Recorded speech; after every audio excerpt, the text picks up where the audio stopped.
to get a news update, my brother Tunto Spoon. You want to know what is happening, my brother Tunto Spoon. Politicians want to make their decision, just Tunto Spoon. You want to know what's happening in the ministry, Tunto Spoon.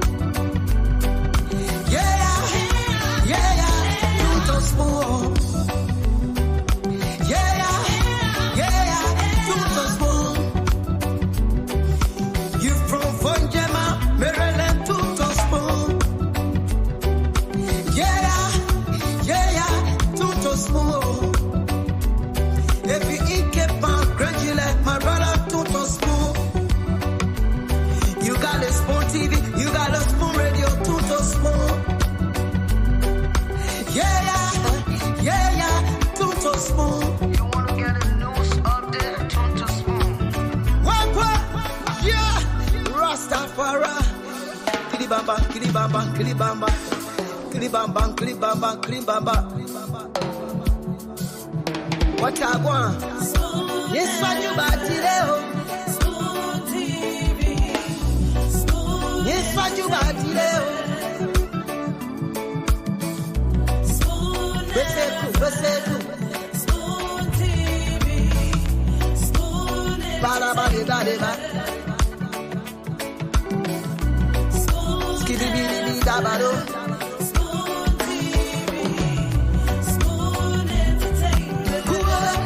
Government that will show visible signs of progress in the country will be new after 6 months. Because Johnson was new after 6 months. Roads were being constructed. Government reduced salaries.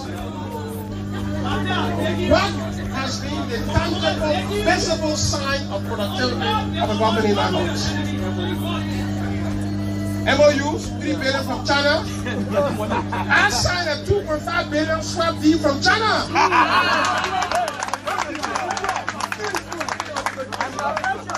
So you walk in my playbook.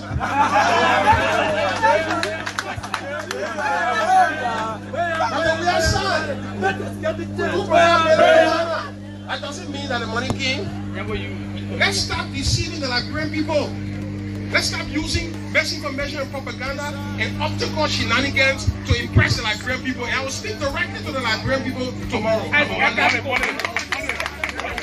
To the people of Liberia for bringing us back.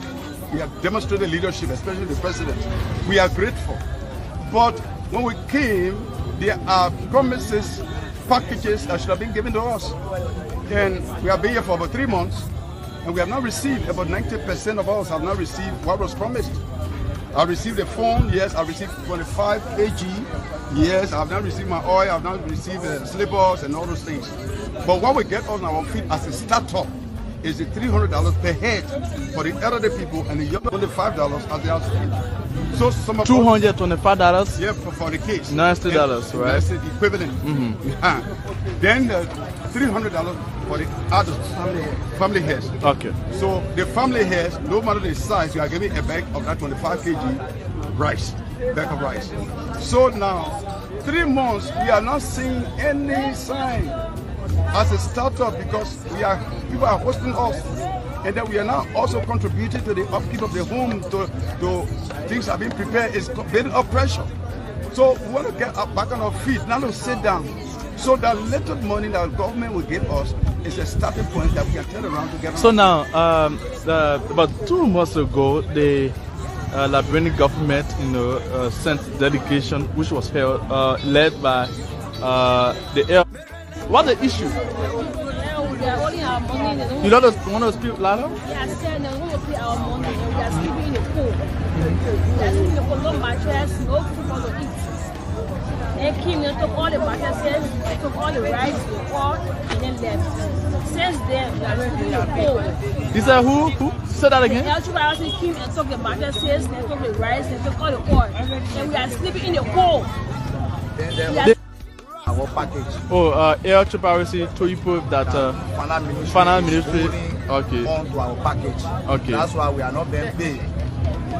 So we listen to other media, other sources. Okay. When you go there, when you see people lying in the cold, you feel pity for them. They don't care. The only thing they can do, sometimes when it comes just abruptly, they will start issuing threatening remarks.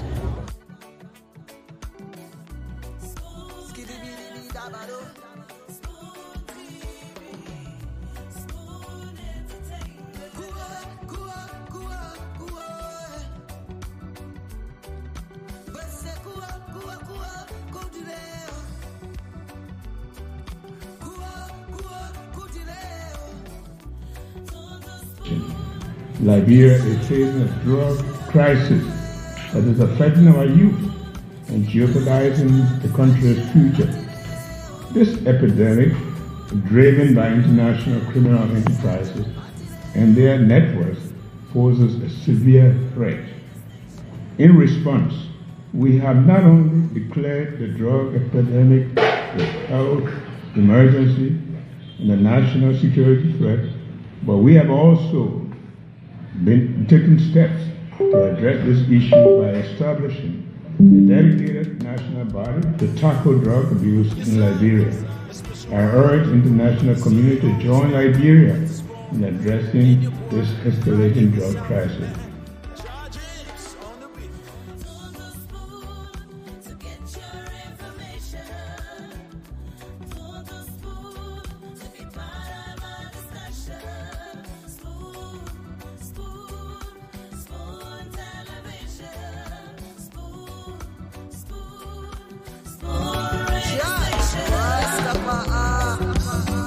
Has been following with eagle eye some grave concern of threatening issues of allegations against some of our government officials. And as a national chairman of the ruling party, it will be a great disservice to all the partisans across the nation to remain silent on issues of this nature. As the press have been flagging the issue of corruption, I want to say here that the allegation against Minister Ami Modai about the METEC sponsor luxurious vehicle he claimed that was purchased by the LRA for the use of the Commerce Ministry is deeply concerning, not only to partisans, but Liberians as a whole who have been hoping that this government will going to lead our country into national transformation. While it is true that as a party we do not question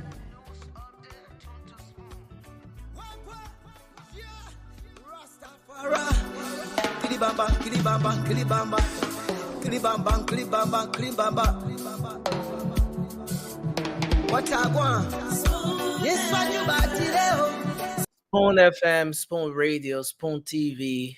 This is the Spoon Network, and this is the late night show, the late night politics on Spoon. I'd like to welcome everyone to the program tonight. Thanks for joining us. Thanks to our folks across Radio Land joining us on the different frequencies across the country, whether Spoon FM 107.5, Fabric 101.1, Super 95.5. We appreciate all of you tonight. Many thanks to our folks across the internet. Thanks for joining us as well. We're live on Spoon TV on Facebook, Fabric TV, Super TV. We're also live on YouTube, and our YouTube handle is Spoon Talk Live. So thanks for joining us tonight. Let's hope we can have a great conversation. I'm Nelson Colette, and the late night show, the late night politics is back on your radio. Those of you joining us online, kindly share the program as you come on tonight. Please share the show, and let's hope we can have a great conversation tonight. And across Radio Land, thanks for joining us. Let's hope we can have a great conversation. Now, I want to recognize a few of you joining us in the comment section. Let's hope we can do that just quickly, and then we get the rest of the show going on tonight. Let's do this just quickly. Then we can get the show moving on tonight. So let me recognize Abraham Amaraduno. Thanks for joining us tonight. It's good to have you on joining the show. I don't know where you're watching from. Moses Momolu has joined us tonight. Thanks for being here. I see SOJ Kamara. Um, uh, Kroma Fatoma is here tonight. Shedrack Betty, thanks for joining us. Jerry Gitawa is here. William B. Murray's. Uh, Madam Mariah Sando Jinantu, Eric McGill, Lai Cannon, Lord Power is here tonight. Thanks for joining us. Tommy Jr., as always, we appreciate you tonight for joining us. I see Jeff. That's now he's moving so fast. My Celestine Huerto Rato son, thanks for being here. Birthday Noir, Mr. Day Noir, thanks for joining us tonight. That's Ami Kiazulu, Amara Sise, thanks to everyone for coming on tonight. Let's hope we can have a great show and a whole lot happening across Liberia today. And let's hope we can have the conversation moving on. We come here because we want to see a better Liberia. And just feel free to express yourselves in the comment section. Express yourselves as much as you're a saver. Just be as saver as you can. Just respect others as you're doing this. But you're free to express yourselves in the comment section. And it's a community all by itself, and everyone get to have a voice right there in the comment section because we all can be on set here live. So I'd like to say welcome. So much happening across the country. We're talking about the CSA. The government has terminated mobile money payment to some 300 plus employees. That's according to the CSA. So the individuals are using the mobile money payment to exploit the government. So it has been terminated with immediate effect. And so what this means is that those people will no longer be sitting and just receiving some alerts. No, the government has taken some action through the Civil Service Agency to terminate a payment for those individuals. So it's part of the cleanup exercise that the CSA rolled out. So not just do we have people, removed from the ghost, the ghost, let's say the ghost names being removed from the payroll, but a lot is being done now to ensure that the people who do not, who are not working, who are not in government employ, can be removed from the payroll. Not just that, but the regular mobile money payments that were moving to their accounts on a monthly basis are blocked. Well, the CSA is also talking about credential audits. We had a conversation around that as well. So it's leaving from one stage to another. And now the ex-finance minister Samuel Twe is criticizing the government on the yellow machine deal. He's calling it a redo of former President George Weah failed Ibomab and Elton deal. He thinks that the whole yellow machine saga and the way things played out is no different from the Eton Ibomab deal that the unity part, the CDC government came up with. He thinks that this is a redo, a reoccurrence, a replay of the Eton Ibomab deal. Is he proud of that? That mistake of yesterday? No, but he's saying that as a government that came on the mantra of change, he thinks that the government should not have repeated some of the mistakes that they made as CDC that was thought to be very unsophisticated back then. And so this is where we are, plus a lot more happening across the country. And I'd like to say thanks to everyone for joining us here tonight. I'm going to go to the background, bring our brother Anthony on shortly. And so President George Weah's birthday has been celebrated across the country today. The CDC party headquarters was flooded today. It was crowded, and let me put it that way. A lot of supporters of the CDC went there. There was a little bit of rolling traffic right before the headquarters of the CDC, since in fact it's on the Tottenham Boulevard, a major corridor that a lot of Liberians will use. And so, yes, the former president celebrated his 58th birthday, but while away, he spoke to his partisans, and he emphasized the need for Liberians to join him in promoting peace in the country. He wants Liberians to love each other. He wants a peaceful country, and he wants Liberians to be peaceful people because he's a peaceful man. He's a law-abiding citizen. He has set the example of he has set that example of being a very peaceful person, an icon of peace, since in fact that has been the theme of the birthday celebration, icon of peace. So he wants Liberians to be peaceful. And the Liberia Anti-Corruption Commission has opened investigation into the 15 million of budget spending by the Liberian government. Well, this is an alarm that was blown by some of the lawmakers at the level of the House of Representatives, the legislature, especially so the opposition folks decided to raise this concern, like the alleged altering of the budget allegation. There were series of investigations carried out by the legislature. This time around is about off-budget spending, things that were not captured in the budget. Government allegedly went about spending in that line. So the LECC has taken siege of the matter.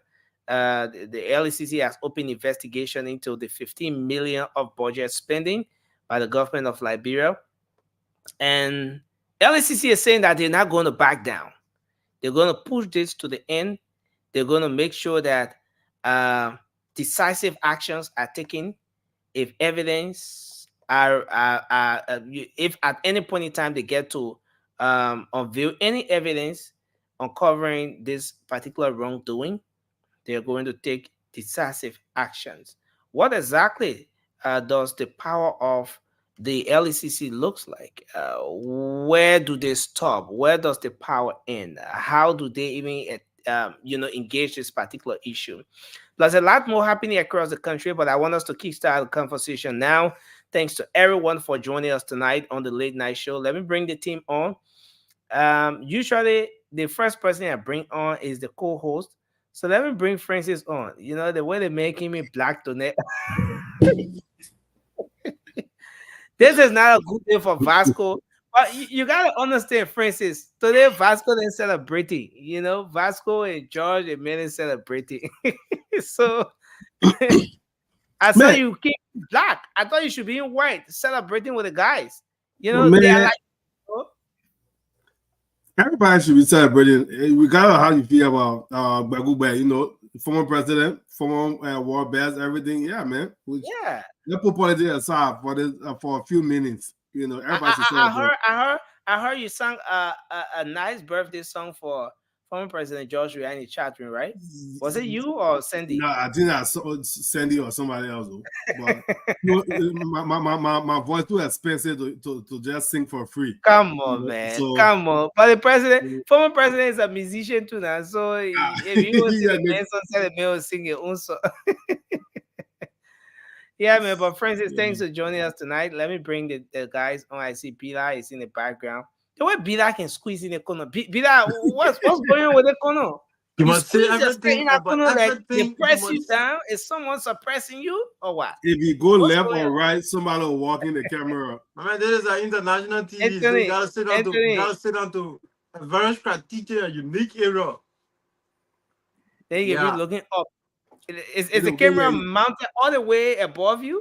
Yeah, something like that. I see why you can be looking up when you're ready to make your point. So in my white too, me and Nelson here to celebrate the president's birthday. But the uniform at white? My brother go white too. No, but you know, in all fairness, Nelson, hate George Weah, love George Weah. What his people, his supporters, always have shown him is that they are loyal to him. Most people are in the CDC not because of the party, they're in the CDC because of Weah. Yeah. I mean, over 50% of them will be identified as Weah share instead of sedition. And if you're a politician in Liberia and overlook George Weah, you have yourself a serious problem. I am not saying George will come to become president in 2029. I'm just saying. I mean, that's what make president, but don't kind of jump in the show. You know, I'm just listening to the guy because Anthony wants to be a consistent disruptor. That's what the guy is doing. I welcome everyone on the show officially. I didn't call Anthony's name. The next thing I heard Anthony speaking from the background. But look, gentlemen, Anthony, who welcome you? I welcome myself. Isn't that frequent there? Yeah, so yeah, it's a great thing, and I want to say thanks to everyone for being here tonight. I think we can kickstart the conversation now because we don't have a luxury of time. Let's do our opening. Let's start with you, Francis. What's on your mind? Anything you want to talk about? Tonight, I want us to be keen on the time because I want us to make the most of all of the activities. We're expected to have a group of young men here tonight. From an auxiliary of the UP, you know, the came up with a very strong statement quite recently. We want to have them on. Once we can get them to join us, they will be joining in. But why this is going on, I know they will try to log in. I trust that they can find their way to work around it. But while this is happening, we can move on to talk about the other issues. And I'd like you to just start to do your opening, Francis, and then we can go around the table. Yeah, Nelson, thanks for having us again. I mean, it's good to be here. Good morning to our folks in Liberia. Good afternoon, good evening, wherever you are. You know, for me, Nelson, you know, it's always about the greed in our country, the wasteful spending. There's no reason why we should be begging around the world for stuff, but our people choose to enrich themselves and suffer the people, then go outside and beg. Because even with the amount of people that came to the U.S. for the UNGA, even if they each got 2,000, which of course we know some got 5,000, some got 9, some got 3. But even if they all got $2,000, that's a lot of money that they spend on the UNGA. While hospitals and schools and security and fire service got nothing going on to put nothing that's going to directly impact the lives of the ordinary Liberians, but people just know how to spend money, and nothing, no result. And if you're gonna spend a Liberian money like that, crazy way like that, at least come back with something or they impact their lives. Don't just come with talk. The president should be traveling light.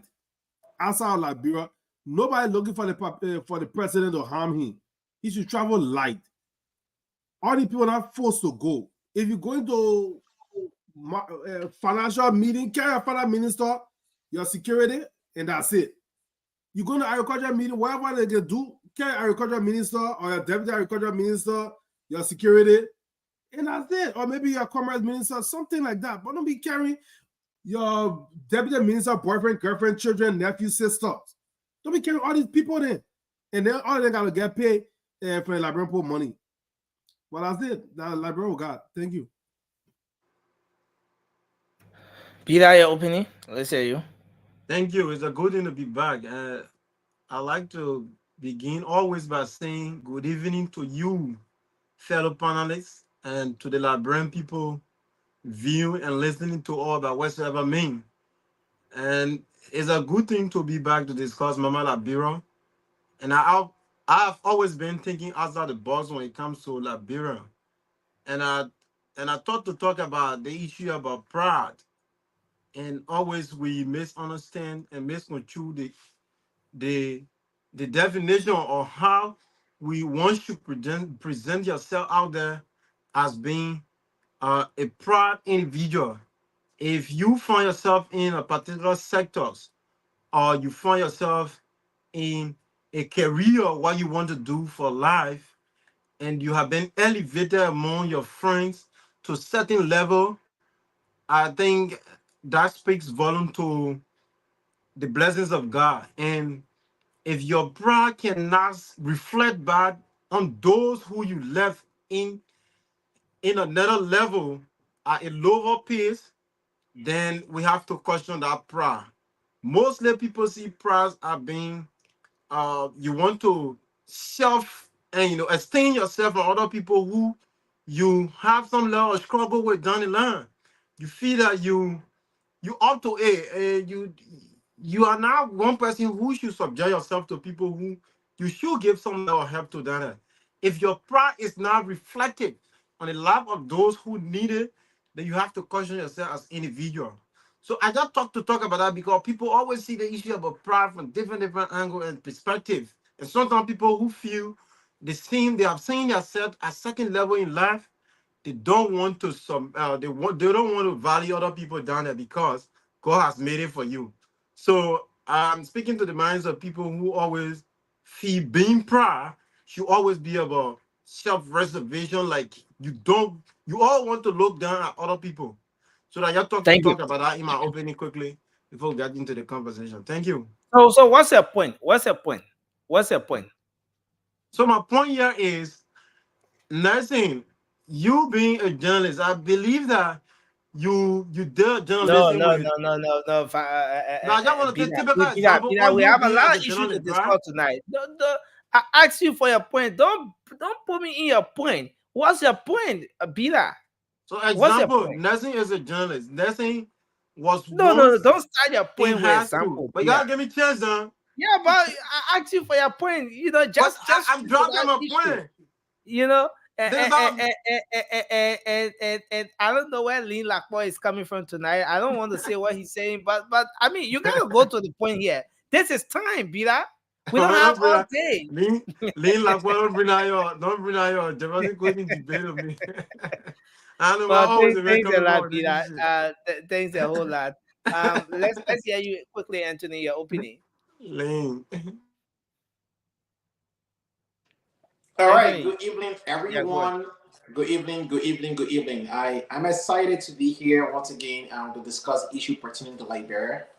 Yesterday, I had the opportunity to be on a platform where the former finance minister he was discussing the issue of Liberia. And I think I want to say, this current administration have given the past administration a reason to make mockery of them. We shouldn't even be here, trying to balance the equation or compare the two, which administration did well in the first 9 months of the administration, other than different things. But unfortunately, we are here. Some of the mistakes that this administration is making, not a lot even thought that who are being a thing. So hopefully, I don't know when they're going to get their act together, because every single week there is a mistake from this administration. Every single week. These are people, career politicians who have worked in government in past regime. This is not the first time being in government. But we continue to see, mistakes after mistakes after mistake, And our nation is now moving forward. The unemployment rate is getting worse. The challenges are getting enormous. They don't have a plan to counter the, harmonization stay in place. They don't have a plan to counter, the free tuition thing. Free tuition stay in place. I mean, we yet to see a policy of this administration. They ran on the mantra of arrest. Arrest has zero policy. Where are we going with this? Try everything. You're supposed to be the most experienced person, most, competent individual who have worked in government for decades. I don't know where we're heading with this kind of thing. So Nelson, the uncertainty in the minds of the Liberian people, and when someone is drowning, they try to grab to any object that they can hold on to. to prevent them from drowning. This is what happened with the administration. They just grab it onto anything. Anything they see, they just grab it onto it. No sense of direction, no focus, no target. It just try. But Anthony, let's try to understand something here. When you say no sense of direction, yeah, no sense of direction, just trying to hold on to anything. I really try. I'm struggling to understand what exactly. So here's the thing: you have because you know that this administration came on the arrest agenda. And so, what is the policy for the arrest agenda? And the arrest agenda, road being one of the components of the arrest agenda, the government. Are you happy with the road you saw? Working? No, it's not about me. I'm just saying what I have seen. And what a lot of Liberians would think at this point, and especially comparing it to what you are seeing right now. We already know the conditions of our soil and roads in Liberia. It is not a strange thing. We all know the terrain. It is not a strange thing. So any civil engineer in Liberia already understands the terrain. The same terrain we have in Liberia is the same terrain right across the border in Ivory Coast. The same rain that falls in Liberia falls in Ivory Coast. The same climate type in Ivory Coast, same climate type in Liberia. We don't have any excuse. If Ivory Coast can be developed, we too can be developed. Well, thank you. Thanks a lot, Anthony, for that opening. And I think there's a whole lot to talk about here. I want to get this clip up. And maybe before, let's say why I'm trying to get it up. Yeah, that's what I'm trying to get out. I just want to say something real quick. Because some of our folks always come in saying, oh, the president just got in office, government is too new, and you guys stop criticizing, you guys in politics. Folks, there's something called probationary period. If the president is your employee, the president works for you. If you have a job, if you go to work, especially for those outside here that work, if you go to work, you get hired out of a company, you got 3 months probationary period, 90 days. They're evaluating you. They look at your performance. After 90 days, they evaluate you and decide they should keep you, or if they should let you go, or if they should even give you promotion.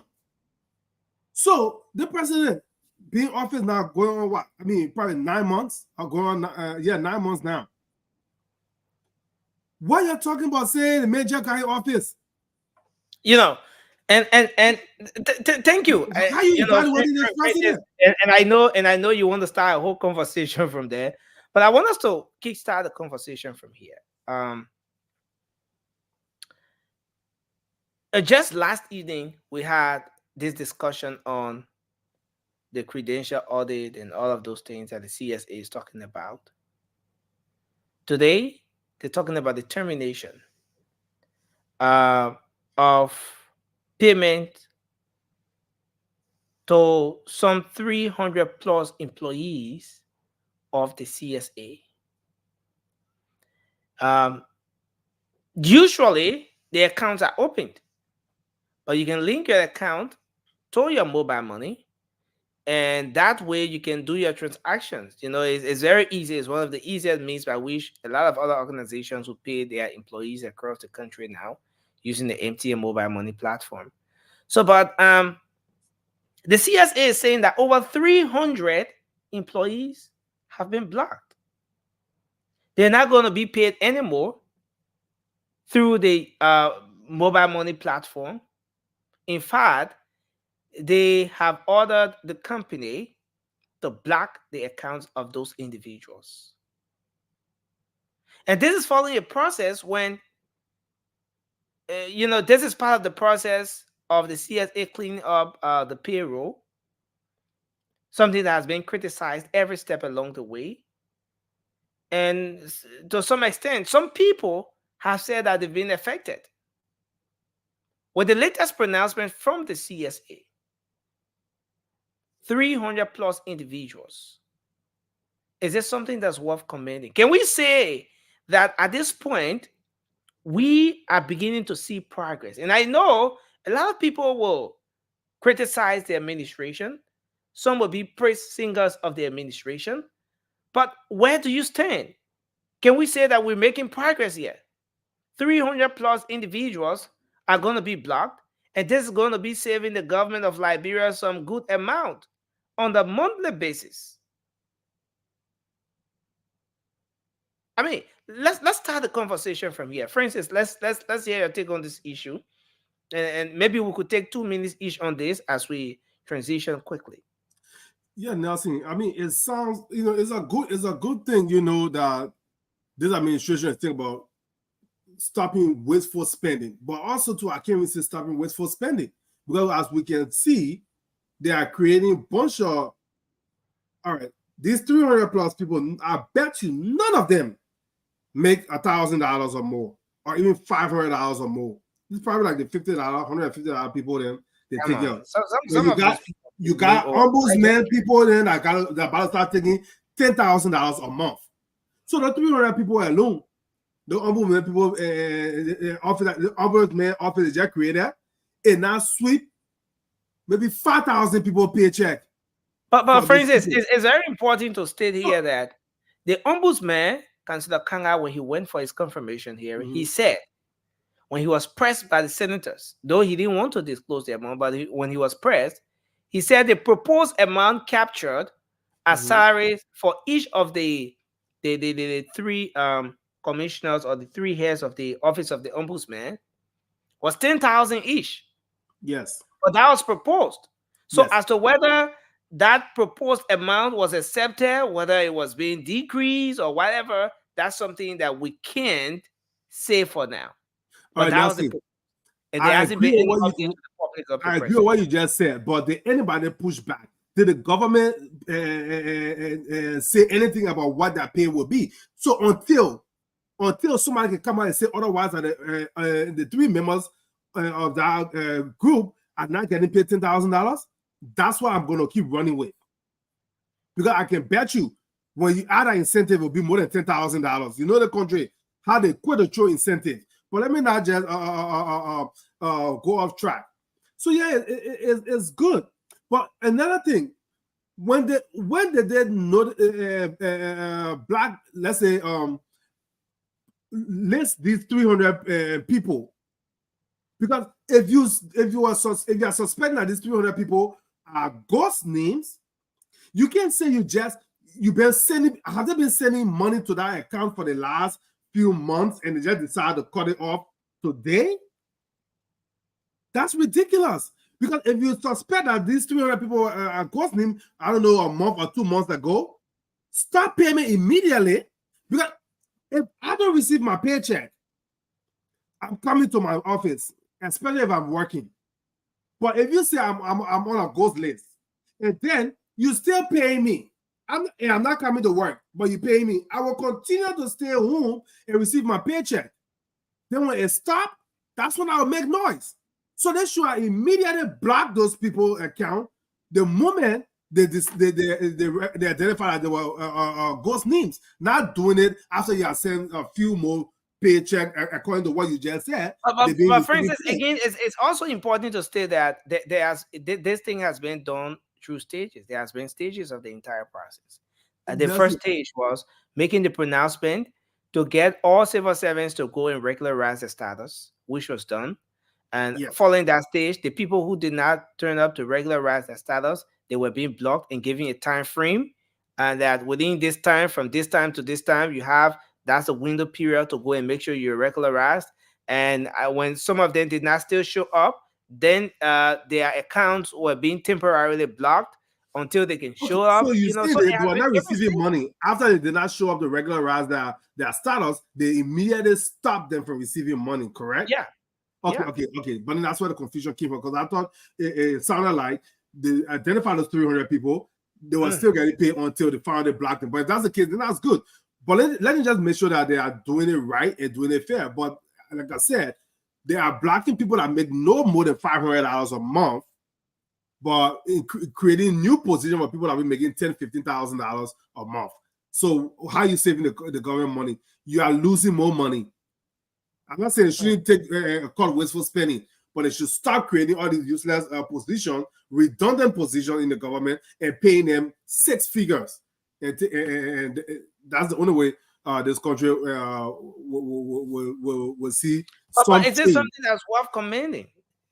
Yes, no. I give this guy credit because this is something that should be done. Like Natal McGill admitted on Spoon a few months ago that's how they created a job during the CDC time. They just created positions for people called supplementary payroll, so that they can put bread on people's table. That how they call it, taking bread on people's mouth or whatever the case may be.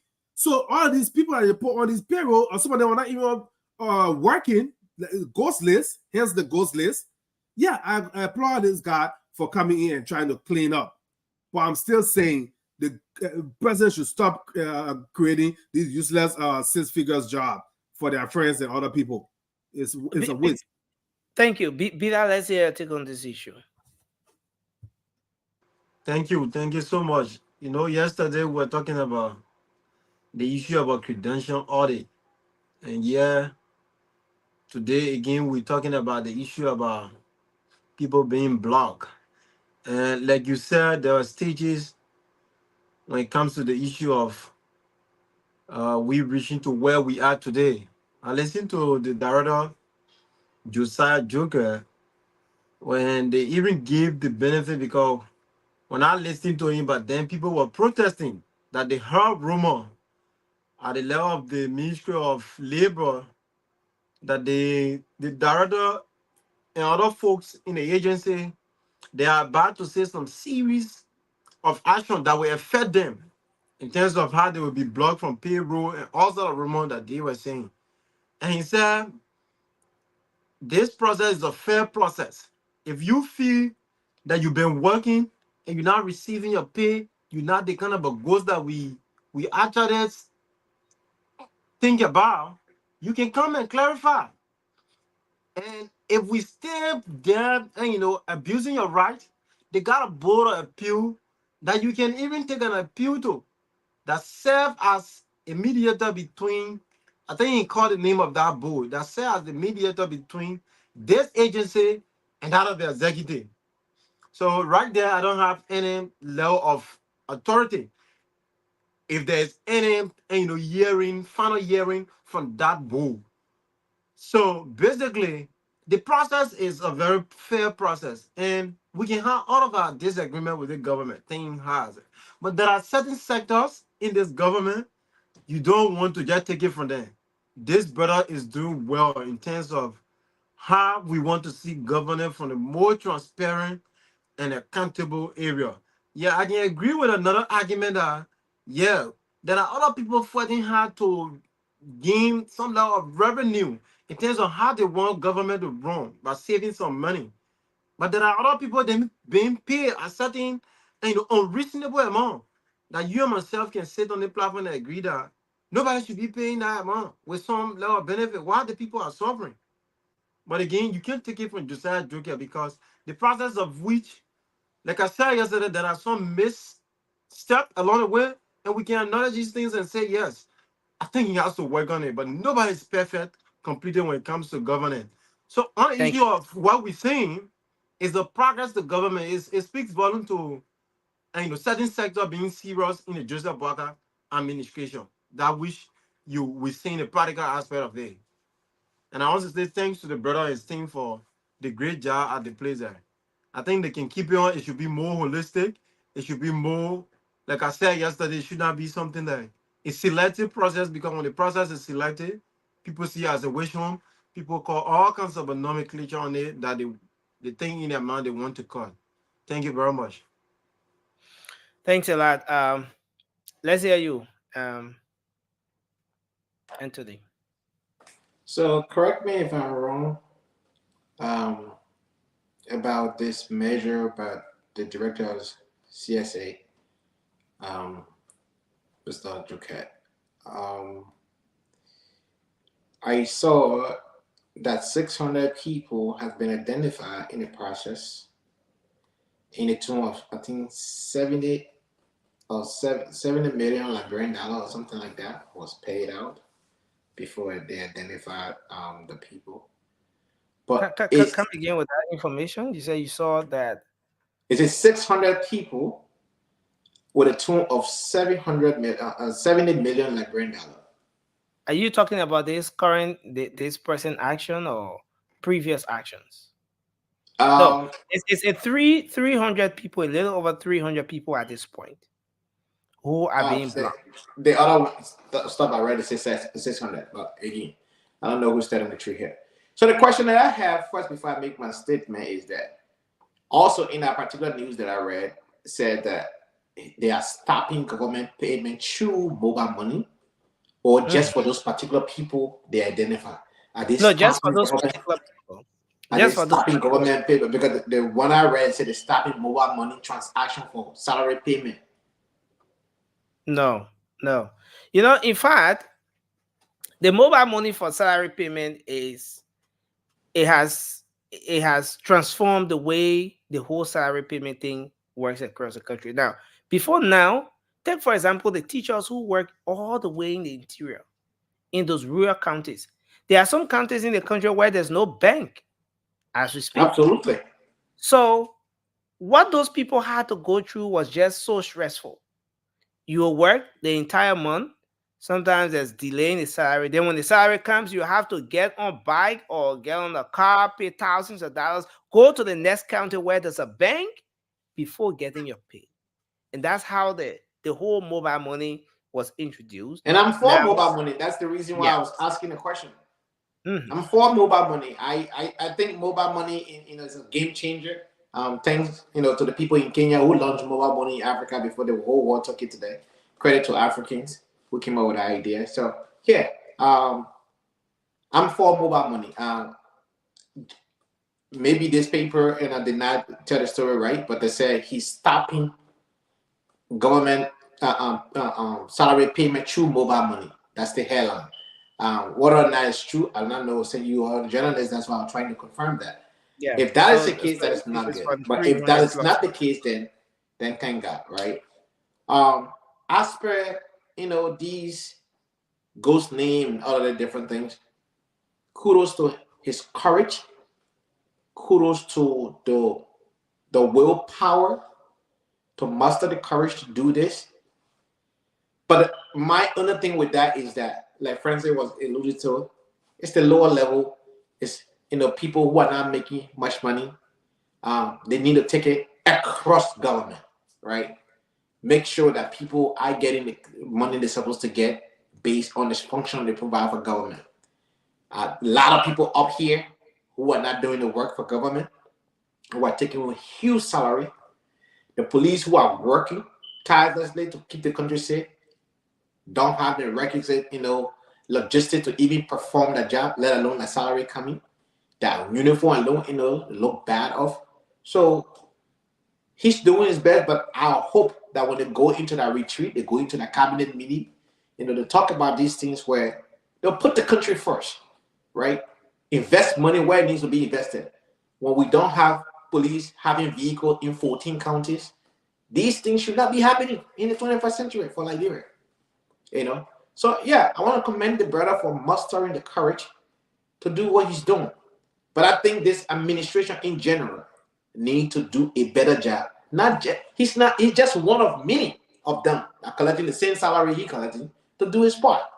So it's one body with many parts. That's government. One body with many parts. And they all need to function. Very few people you can speak up, like the foreign minister. She's doing her job.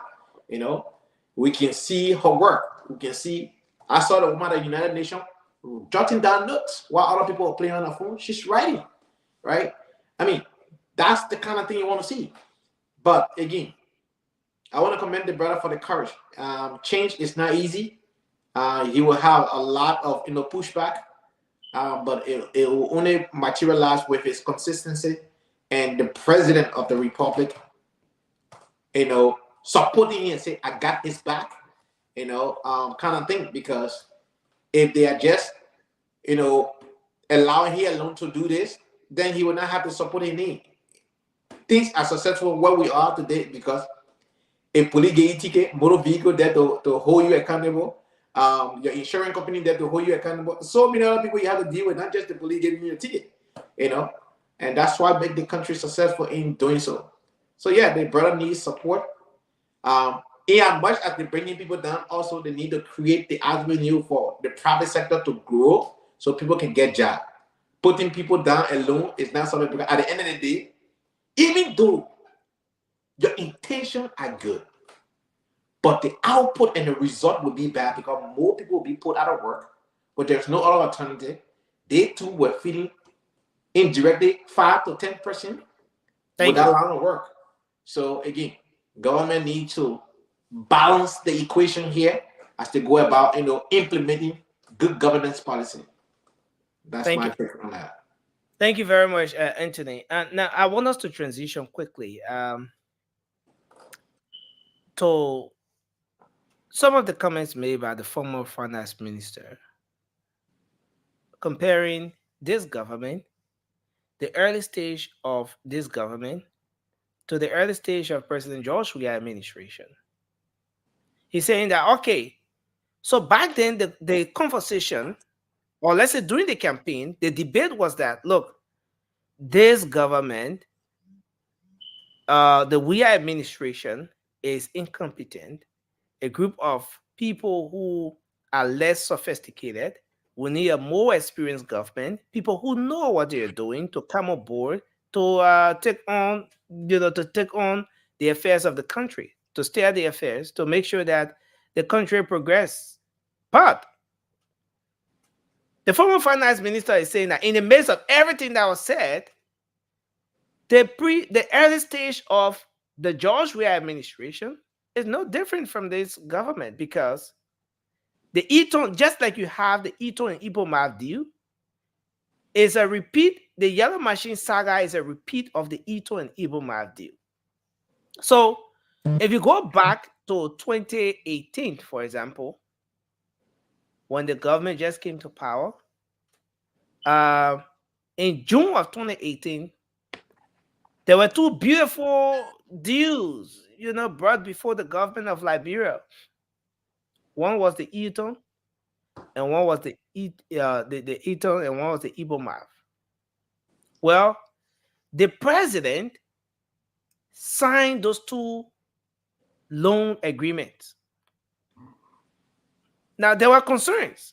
Even the legislators, some of them had concerns with respect to the way all these things were played, how fast the Eton and Ibomaf made its way through the legislature and all of that. So you take, for example, the Ibomaf loan was expected to cover the pavement of some 325.7 kilometers of roads, including the Somalia Drive, through the Keseli Boulevard to Sinko, the Tapeta to Zweju, in Nima County to Grand Julia counties, in all of those different corridors. And the Eton financing loan was expected, was in the tune of 505. That's 505 million. And it was expected to handle some kilometers of road as well. Talking about 316 kilometers of road from Grand Bassa to Buchanan through Sestos, our coastal highways. That's how the whole conversation about the coastal highways and all of those things came into the picture. It was a very beautiful one. A lot of people hailed the administration at the very early start of the government. So many people felt that this was something that was going to bring relief, but only to realize in no time that the Eton and Ibomaf deal was a failure. So the former finance minister is going back to 2018 when the Eton and Ibomaf deals were introduced to the country. He's comparing that time to now. And he's saying that, look, the current government is no different from the Weah administration that was criticized. The former finance minister is saying that, like the Eton and Ibomaf deal, the Yellow Machine is another failure. It's another breach of the law. One thing to consider here is that the Eton and Iboma deal did not go through any procurement process. It did not go through the procurement process. So like you do normally where you want to construct these roads, these different corridors, you go through it. No, it didn't go through it. And that's where the former finance minister is coming from, to want to compare this government, the early stage of this government, to the early stage of the Weah administration. And he thinks that this government is proceeding wrongly with the yellow machine situation. But where are we right now? And maybe someone may want to ask the question. At this point, granted, the yellow machine, some of them were brought to the country. It was being paraded in the streets of Monrovia. But as we went on, the president decided to get the vice president involved. The vice president is not involved with this whole thing. They're going through the process now. They're going through the procurement process. Is there anything different here from what happened with the previous administration? I mean, I want us to start the conversation from here. Raymond, welcome to the show. Thanks for joining us. Let's start with you, Francis, and then we're going to move to Raymond and just go around the table. But nothing. I mean, for me, I hate to keep going back to the last administration, because I think the Liberian people agree that that particular administration, unless they rebrand themselves, should never be allowed to run the country again. But I will also agree with Samuel Twelve, because if this administration was doing anything better, he won't have the gall to come up and say some of the things. He'll be worried about maybe his investigation, his sanction, and all these things. But he knows this particular administration has no spine. There's no backbone, nothing here. It's just all. Back when we had a team called Mob Invaders. They beat more people than their team. That's what I kind of realized with the particular administration now. Mob Invaders. They just talk plenty, but no backing behind it. So, Samuel Twelve is right. He's right. He would be right. Even if he lied, he would be right. Because that administration has to show a clear contrast between them and the last administration. By the way they are going, it seems like they are going to be worse than the last administration. People can think we're trying to blow things out of proportion here. But it's like you don't expect this person to do any better, and they come and mess up. Oh, man, I expected it from them.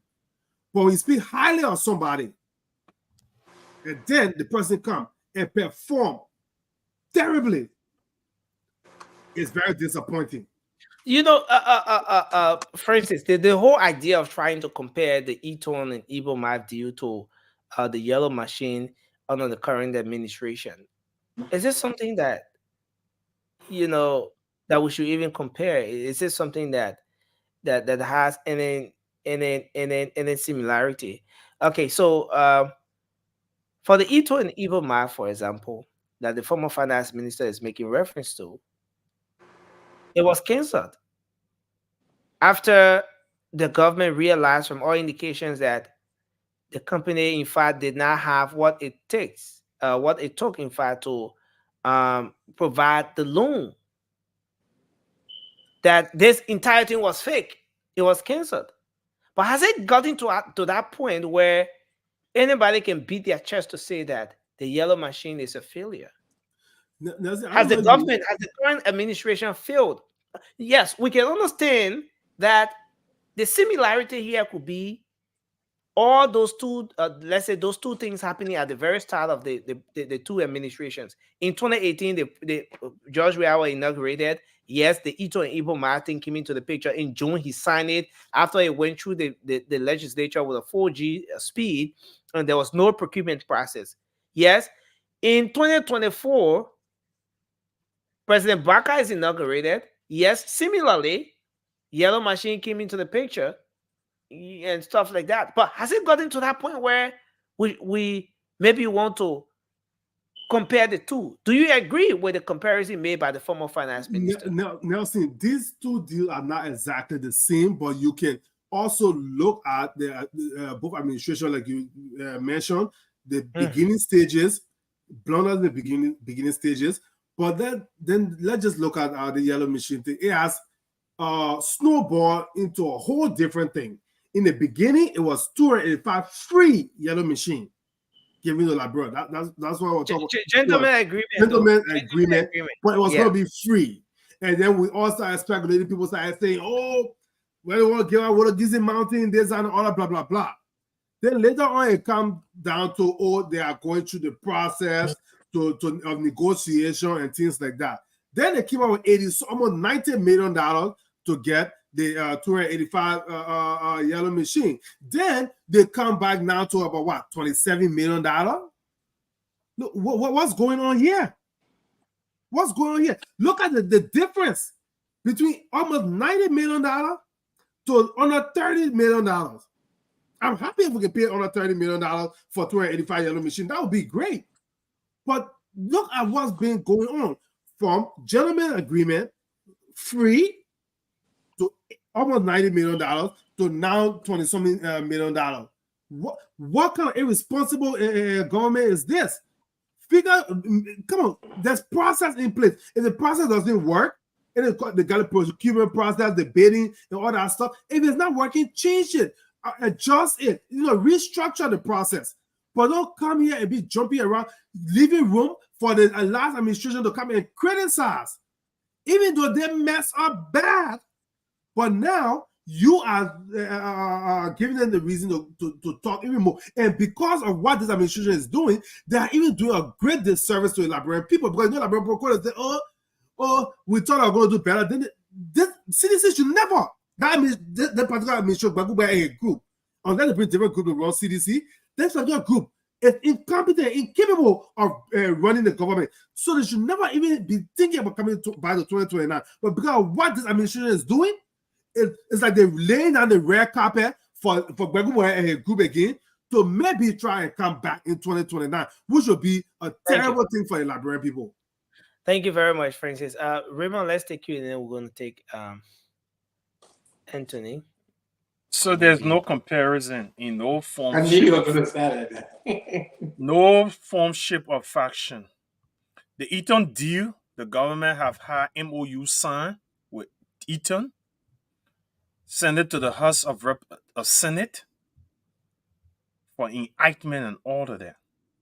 This government, the president letter to the Senate indicated a declaration of intent.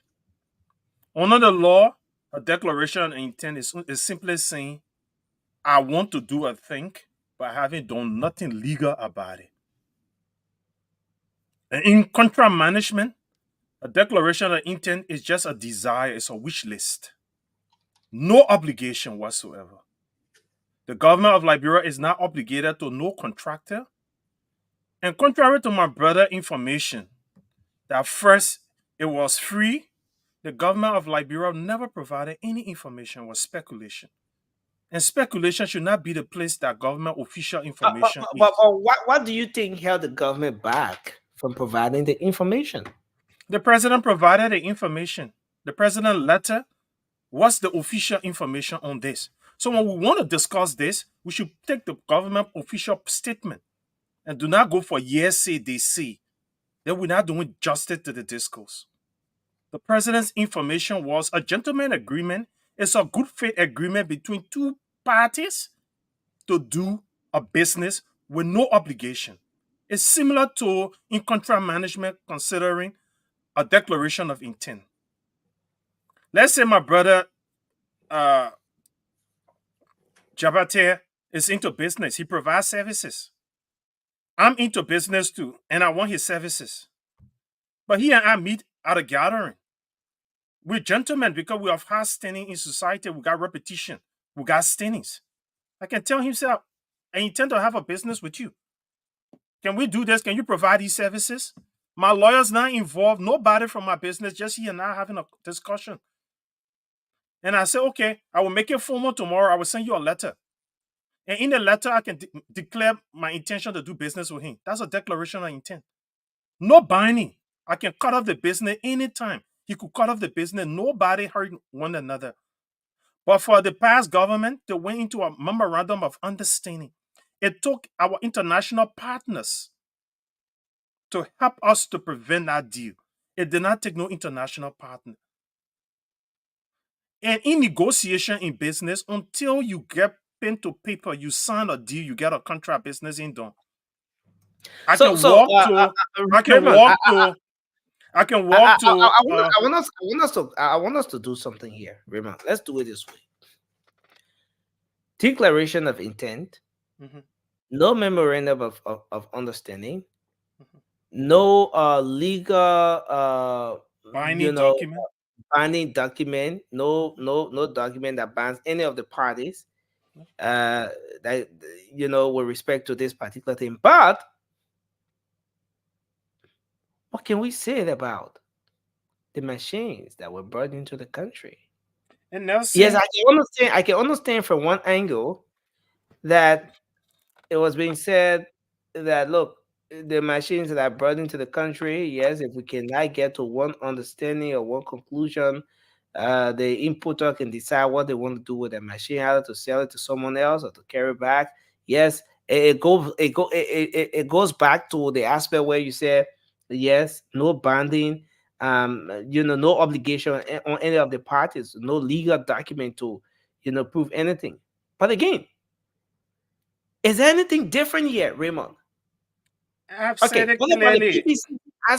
What about the PPCC aspect that the former finance minister is raising?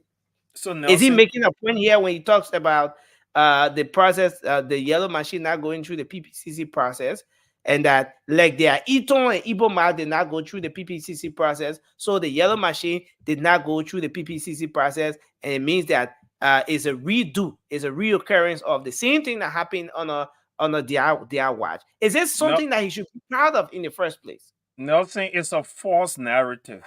False narrative is meant to deceive people and create a false equivalent. Something happened, I go explain the story, and I want to make you to believe what happened. The very first thing, the president's letter, I said, which is a government official position, the president said a gentleman agreement. A gentleman agreement is a negotiation with no legal binding. It just tells you a stage of your engagement, the negotiation. And before you bring anything to PPCC, it's about doing sales. We're not even at that level. The company, what it did was to give us the equipment for us to investigate the equipment, see the equipment, which is called submitters. Where you and somebody want to do business, the person send you the water. For example, I want to buy water. My man Anthony selling water. I had intention because I got to do something and I need water. Anthony said, I can send you a few bottles of the water. You can test it, you can carry it to lab, you do everything on the water. Man, he ain't got no deal. But because Anthony want to do business with me, for Anthony, that's advertisement. If he's able to send me the water and I can do all the tests and I'm sure that the water I want, then I can go into business with Anthony. Then when I'm going into business with Anthony, there's something called specification. Because I got the submitters, I have tested the submitters, I know it meet my specs. Then even when I go into PPCC, I got the information. Like before we do say anything to PPCC, we do market survey. When you go to a vendor and ask a person for quotation, 10 seconds, Raymond. When you in Liberia, practical how we do things to go to PPCC. If I want to buy 3 cars in Liberia, I could even send photo to PPCC, indicating the specification with the cars and giving detailed information. I'm going to the vendors. I'm going to have an interaction with those things without paying a dime, with no obligation. And when I'm sending that information to PPCC to get no objection to go ahead with the transaction or to even do the bid document, I have already got some information on what I am doing. So there's no harm done. And we have not reached the government has not reached the stage of PPCC yet. So all Samuel Tua is trying to do is to create a false equivalent, deceive the Liberian people by controlling the narrative. And that's all he's doing. That's bare politics and propaganda. But with no iota of truth. Thank you, Raymond. Anthony, let's hear you on this, and then we'll bring. Look, Raymond, I won't sit here for you to use the same narrative that you describe as, false narrative that equivalent to false impression. Look, let me say this to you, Raymond. Don't come here and tell us Caterpillar that have earned its integrity for over decades will submit a submittal or will subject itself to a submittal. A submittal is a sample. Caterpillar will sell machine to Liberia as a sample. They have earned the integrity of making the best machines for decades. Apple, will Apple send their iPhone or Apple product as a sample? Read a vision statement. We will build the best product on earth and leave the world a better place than we meet it. That's Apple mission statement. They're not going to do submittal with anybody because their product have earned the respect of the people, just as Caterpillar. So start throwing words around submittal. Submittal means samples. Try it out. You're not going to lecture anybody here today. You hear me? But Anthony, what's your take on that the finance the equivalent Samuel 12 give is exactly what it is. The Eton and the Boma loan, it is a law today. I heard you say, Nelson, that the squash it. No, it is a law today as we speak. It was rectified in 48 hours and it's on the book today. It has to take two-thirds majority of the joint section of the Liberian legislature to repeal that law. So it is a law today as we speak. It was rectified and the president affixed his signature on those two contracts, even though they are bogus contracts.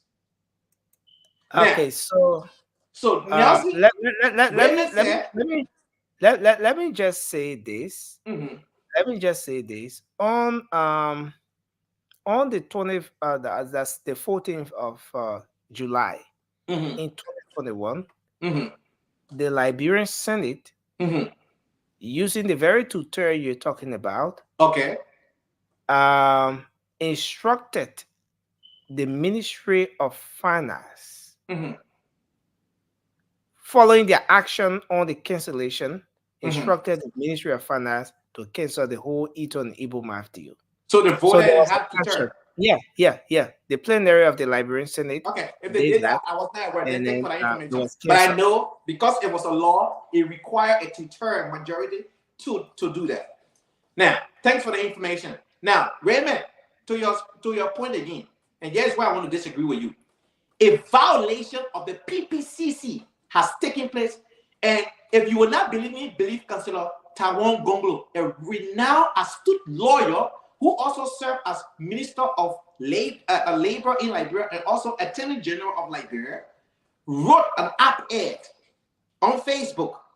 First commended the administration for the road, on rehabilitating the road during the dry season, even though the rain came, but he commended the government for that, and also point out missteps of this government, including the acquisition of the yellow machine bypassing PPCC. So if Councillor Gonglo, who is an astute, award-winning lawyer in Liberia, wrote an op-ed, and if you don't have it after the show, I will make that available in the group chat so you can read it for yourself. Catalog the missteps of this administration, including the acquisition of the yellow machine. Those are people that we listen to and we admire and we follow that step. So it's not my opinion. It's our opinion of an astute lawyer and person of experience who also worked at the Labor Ministry as a minister and also worked as an Lieutenant General of Liberia. So again, let's not come here to lecture the people. So I reference you, Councillor Tawan Gonglo, op-ed, and I will post that in the group chat if you didn't read it. Thank you. Well, thank you. For the nice thank speaker, you. Can I? Thank you. Yeah. So let's get Bila to conclude. Raymond, you can kindly just jot down your points. Let's get Bila to conclude. We talking about a talking tone 12. There is a man who told the Liberian people that times 3 of our population have been elevated from poverty. If this sweet mob minister come to find an equivalent to what was said to be a flaw in his mind and intellectualize the debate in the name of being opposition, then you should know who we're talking about. But let's get to serious business. You know, in the voice of Toure, he said convoluted. And the whole issue of the yellow machine got convoluted because we have a weak PRO in the Unity Party government. Because the reason people speculate, Nelson, you will agree with me, it's because when everybody's saying their own. You listen to Mamaka Benedict giving us an update. You listen to the information minister giving an update. You listen to the press secretary for the president giving an update on this yellow machine issue. So at the end of the day, we are convoluted about information. So we speculate. If the people are not getting the right information, the right time, there will be speculation. And people will always be suggested to what they heard first. They can always say in the common Liberian tone or in the common Liberian way that the first one going jail. What the people hear first, it is what they go about. What is more difficult to get the right information to the Liberian people as regard to the whole yellow machine issue, right? So for somebody to bring out a debate to wanting to find, like Roman can say, a false equivalent to what they did that was very bad for our country, I think it's appalling. Because if I understood, I've listened to series of conversations around this yellow machine. People always bring the debate of PPCC violation, all the business thing. Now, I don't think we have reached that stage where PPCC has been violated. I've listened to a series of lawyers. I don't know where my brother Anthony listened to Councilor Gonglo, and he's one person who I respect in that country a lot. I want to listen to that part that violated PPCC if we haven't reached that stage, right? So all of our concerns has always been, like I listened to Clarence, one of the most top journalists, he asked the information minister, he said, okay, if you guys did not violate the PPCC, the law of the PPCC that should guide you in this process, so why should you bring a machine in the name of negotiation? And this was said to be something that the government of Liberia have brought in for the Liberian people. That was one question the information but minister. Vida, in the midst of everything here, do you agree with the former finance minister that this is a repeat of what happened under the CDC administration? No, it cannot be a repeat of what happened. How is it different? How is this different the from what different is the different the Iboma and Elton Dean was a deed that is done one, and it was a deed that came with a lot of flaw, misinformation as to how the Liberian people are going to benefit from it. But what we're saying here, there are some mistakes though with this yellow machine thing, and I said that because as to how we get the information, this deed is not a deed that has been done, that is done. No matter what we do, the information minister said, and he said it clearly that we're going to get a yellow machine. What are the yellow machine that are coming? What are the negotiations will stay with that, or we're going to be negotiating with another group of people, business people, but we're going to get the yellow machine that which we can tell the Liberian people. So the interim Iboma deal, it come with a lot of flaw. One, it didn't happen. Two, but this is about to happen, and this will happen. Those we have some disagreement as to how it happening. That has to do with the level of the way we having some business information about it. You cannot have everybody speaking for government on one issue. At the end of the day, we got confused with the business information. But I think so be that after the government. Let's do this. We're gonna give you your 30 seconds. But Raymond requested 30 seconds, and then we're gonna move to Francis, and then we'll give you 30 seconds. So we transition to the second point. Anthony, I respect the astute lawyer, but I'm not a lawyer, but I'm a certified contract manager. I earn it. I'm certificated. A declaration of intent is no way a contract. Acquisition doesn't mean a contract. I told you, submitters, these are stand-up procedures, my brother. You and I can be doing business deal. You can send me free or charge without a dime. You could send me your product. You could even gift me your product. That doesn't mean I'm obligated to do business with you. So that is no equivalent to a contract or a business being done. The government have not expended a dime. For a contract to be done, there has to be an agreement. For one person to provide service and another person to provide value for their service or goods. None has been done. The PPCC... Who is protecting those equipment? So if you send me some mirrors and I got my submitters, I will not protect it?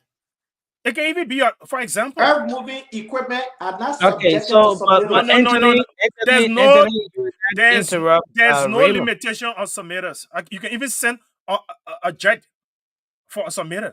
There's no limitation on what can be done as submitters. When you go, Anthony, when you go to a car dealership and go test a drive a car, you driving a car. Have you done a contract with the car? You bought the car? Can you return that car without anything? Because you test drive a car, the car in your ownership, when you're driving that car, your insurance cover that car. Good. So when you test drive the car, you don't keep the car at your house. Anthony is not a turn yet. It doesn't matter. We're not an argument on possession. Possession doesn't mean ownership. So it doesn't. Anthony, this is legal things. It's not imaginary things. Possession doesn't mean ownership. Does the Liberian government have the title to those things? Okay.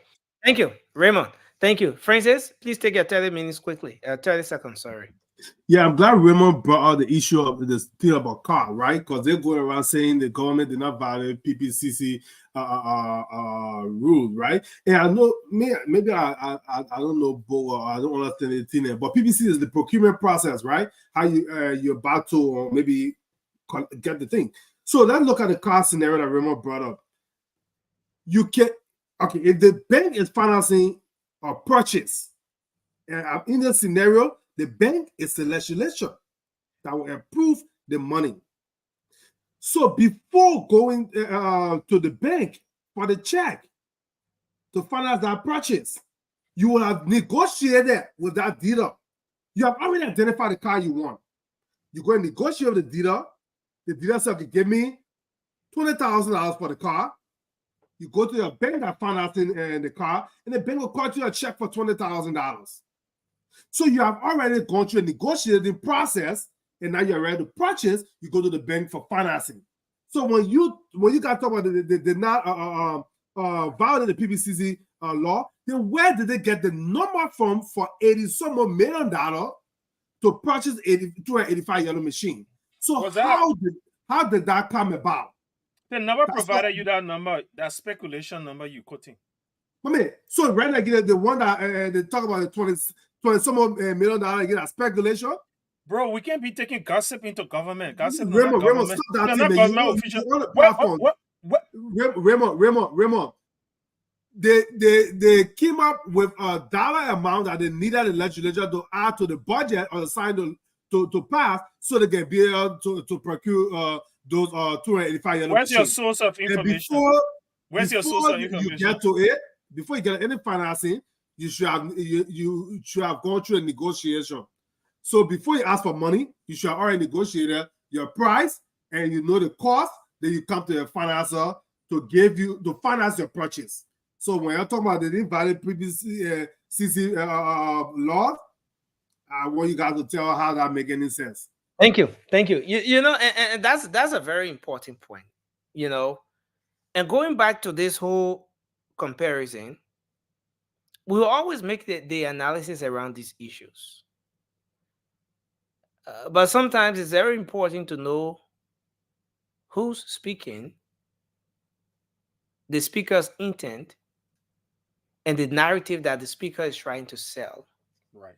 As to whether this statement is coming from a place of authority, pure professionalism.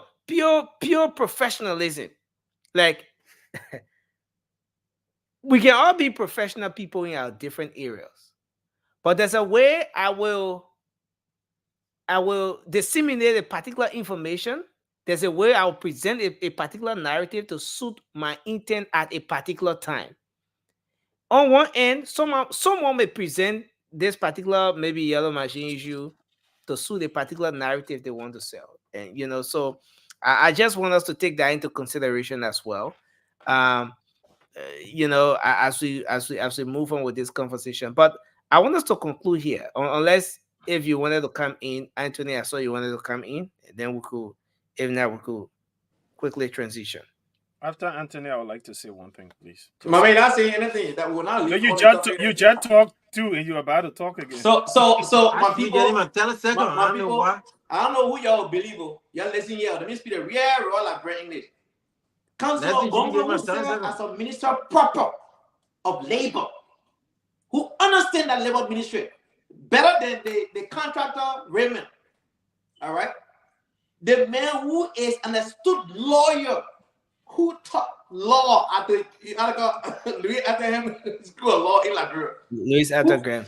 Thank you, Anthony. Understands Liberian law. I want to hold you there. Raymond would have come here and say, "Oh, because he's not a lawyer, he's a contractor. He writes who writes better contracts than business people. Lawyers write better contracts."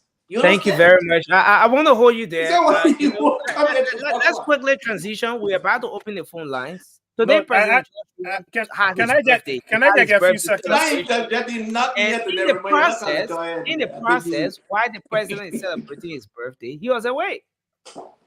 And he spoke to his supporters. The CDC party headquarters was crowded today. And the president, the former president, used the occasion of his birthday to encourage his supporters, the partisans, to be law-abiding. He said, "I'm an icon of peace." And in fact, it's from that background that the whole flyer or the theme or whatever for the birth anniversary celebration, icon of peace, turning setback into comeback. Well, that's another discussion for another day, whether the setback is changed to comeback. But he encouraged his supporters to be law-abiding, to be peaceful people. He was asking them today to follow his example as an icon of peace, as someone who has promoted peace across Liberia over the years, that they should be law-abiding and they should be peaceful. On the occasion of his birthday, when so many Cilicians, if you want to say thousands of them, gathered today at the party headquarters, is this something that worth commending for once? The last time he read a press statement, he was telling the folks that we will not tolerate, we will resist. This is witch hunt. You're going after my officials, the people who are my backbones. You're going after them. This administration is into witch hunt. He took the complaint to ECOWAS. ECOWAS delegation came to the country. They have a meeting. They had to sit down. This time around on his birthday, he's calling on his supporters to follow his lead, to be as peaceful as he is, and be law-abiding people. I mean, let's make some analysis around this. Was this a statement in the moment? Was it a statement that came from within? Was it just a statement? Or was this statement something that the former president has lived over the years through his actions? I mean, let's hear from you, Francis. Nelson, I mean, I appreciate the former president for saying that those words, because our country, anybody that's talking speaking of peace, speaking of togetherness, we should embrace it regardless of if you are partisan or not. And just be and we should just be cautious, because as you rightly put it, today he may speak this way, tomorrow we don't know which side of maybe he will listen to the Saki boys from Sakimo Tree and come up with a whole different statement, or he will listen to seditionists.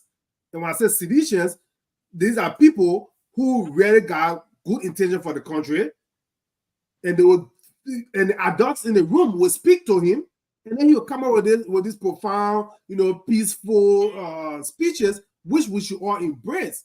Because our country, at the rate things are going, we should embrace people who speak of peace. So I mean, we appreciate it, especially for his birthday. We should all put it aside, not just because I mean, this man is someone I put LeBron on the map, whether you like him or not, especially when it comes to football. I know basketball and other joke about it and stuff like that, but more people recognize LeBron through George Weah because of football. As soon as you say LeBron, put scratch your head when you say George Weah in Europe, they say, George Weah, LeBron football. So that's how he put LeBron on the map. So we should always give him our respect for that. But also the fact that he put himself in politics will also scrutinize him and criticize his work. But yeah, the statement he put out about peace, I mean, we should all fully embrace that statement. And I hope, maybe the Korea administration will send him a shout out, wishing him happy birthday too, just for that, that solidarity and togetherness. He's a former president. They should just shout him out a little bit. But yeah, I mean, it's welcome. Yeah. Thank you, Anthony. Nelson, that was a beautiful day today for Liberia.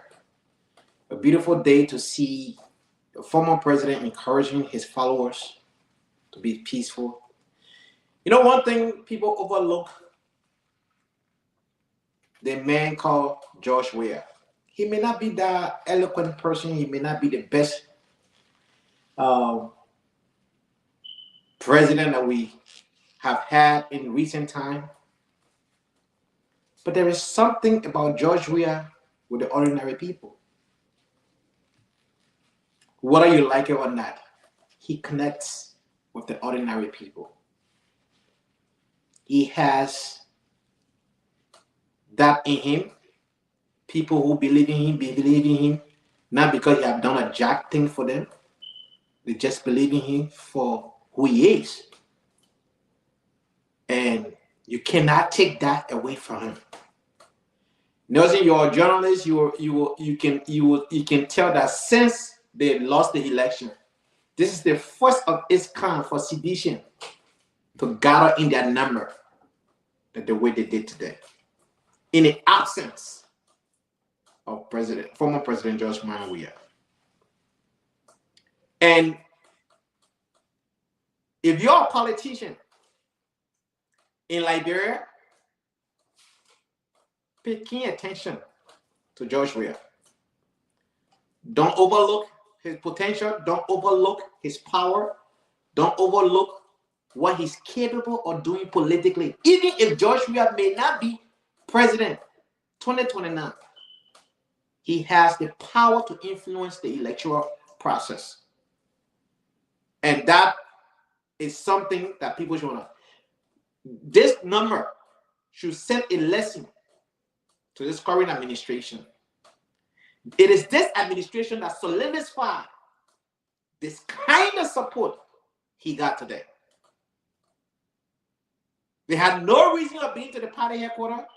He's not in the country. And they show up in their number in solidarity of him. It is because they still think that they have a shot.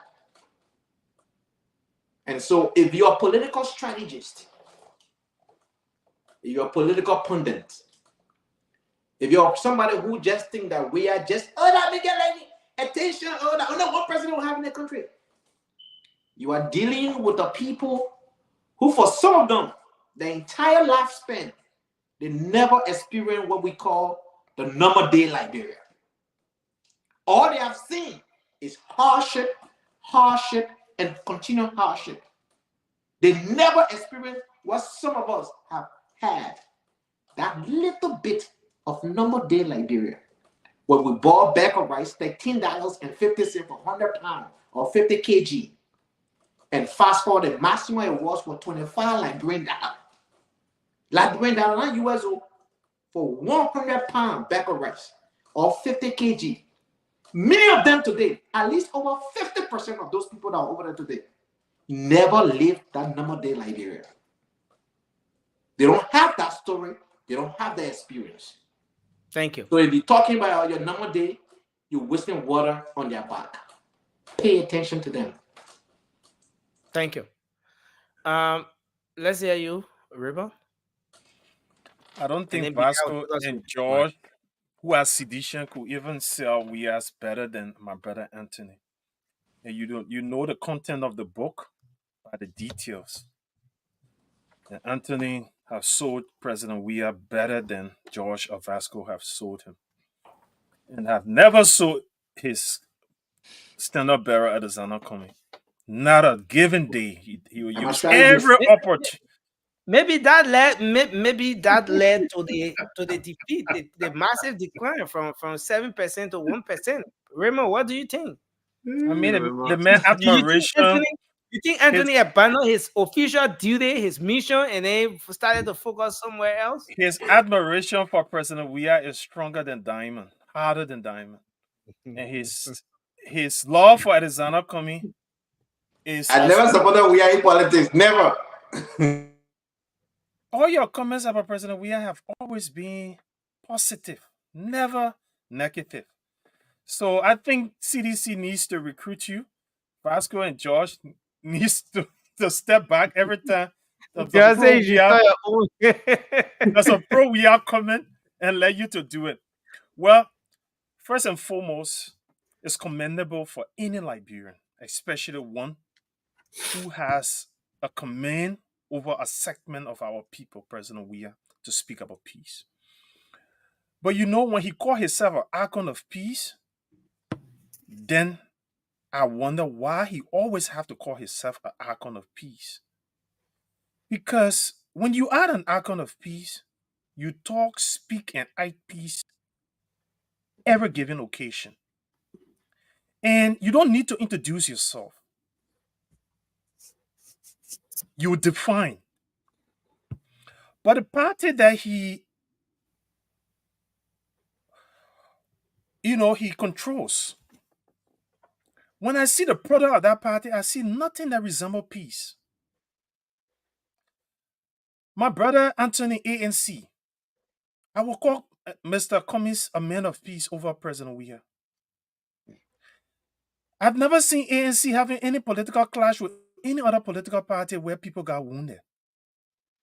But the CDC have had it with every other political party. I've never seen the ANC political party have a clash with the police. I saw Arizona Cummings ransacked one time by the seditions. He almost got killed. It took AFL to move him. I never heard President Weah condemn that in the strongest term. Recently, police officer got hurt. Had to go to the hospital. Never heard President Weah condemn that. Of course, he talked about peace today, which is commendable. But when he claimed to be the icon of peace, that which I would scratch my hair over because I haven't seen no evidence of that. Yes, he was UNICEF Goodwill Ambassador, but have he lived up to that reputation? I don't think so. But yet, irrespective of Tella Ure, George Weah spoke on the CDC party headquarters. Hate speech that led to his supporters nearly killed Tella Ure, bought gas, almost to burn a house down on Tella Ure. I never heard President Weah condemn that. Dallas Dillon trying to run to be senator. When he was president, how all the security apparatus got attacked. Yombli Kanga got attacked. President Weah never condemned that. Jefferson Kochi and talks walked the street with people having machetes in their hands. Their video footage and pictorials to substantiate that. He never condemned those people. He claimed to be an icon of peace. I would think, no, you're not. You can be an icon of peace if you tread the path of peace. Currently, I believe President Weah is getting some backlash from people in the international community because that's not the turn of a president who was just a former president having his political party causing chaos in the country. That isn't a fine optics. It doesn't give a good image of somebody. So I think after he had complained to ECOWAS and everything that's going on, somebody have called him and has spoken to him, and I think he's doing a 360, and we welcome that. Thank you.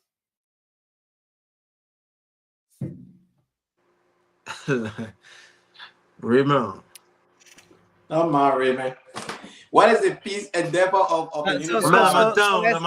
Let's get Bilak to come in because we're going to take a few calls. We're going to take a few calls from our folks out there. So Bilak, you can come in, and then we can. Thank you, Nazim. And Raymond, you just needy. You know, Nazim, if you have a child or a group of children that you can tell go and play so and so area, and they go above that limit, and you know sometimes the behavior in that child or the group of children, it sometimes escalate, then you have to come to yourself.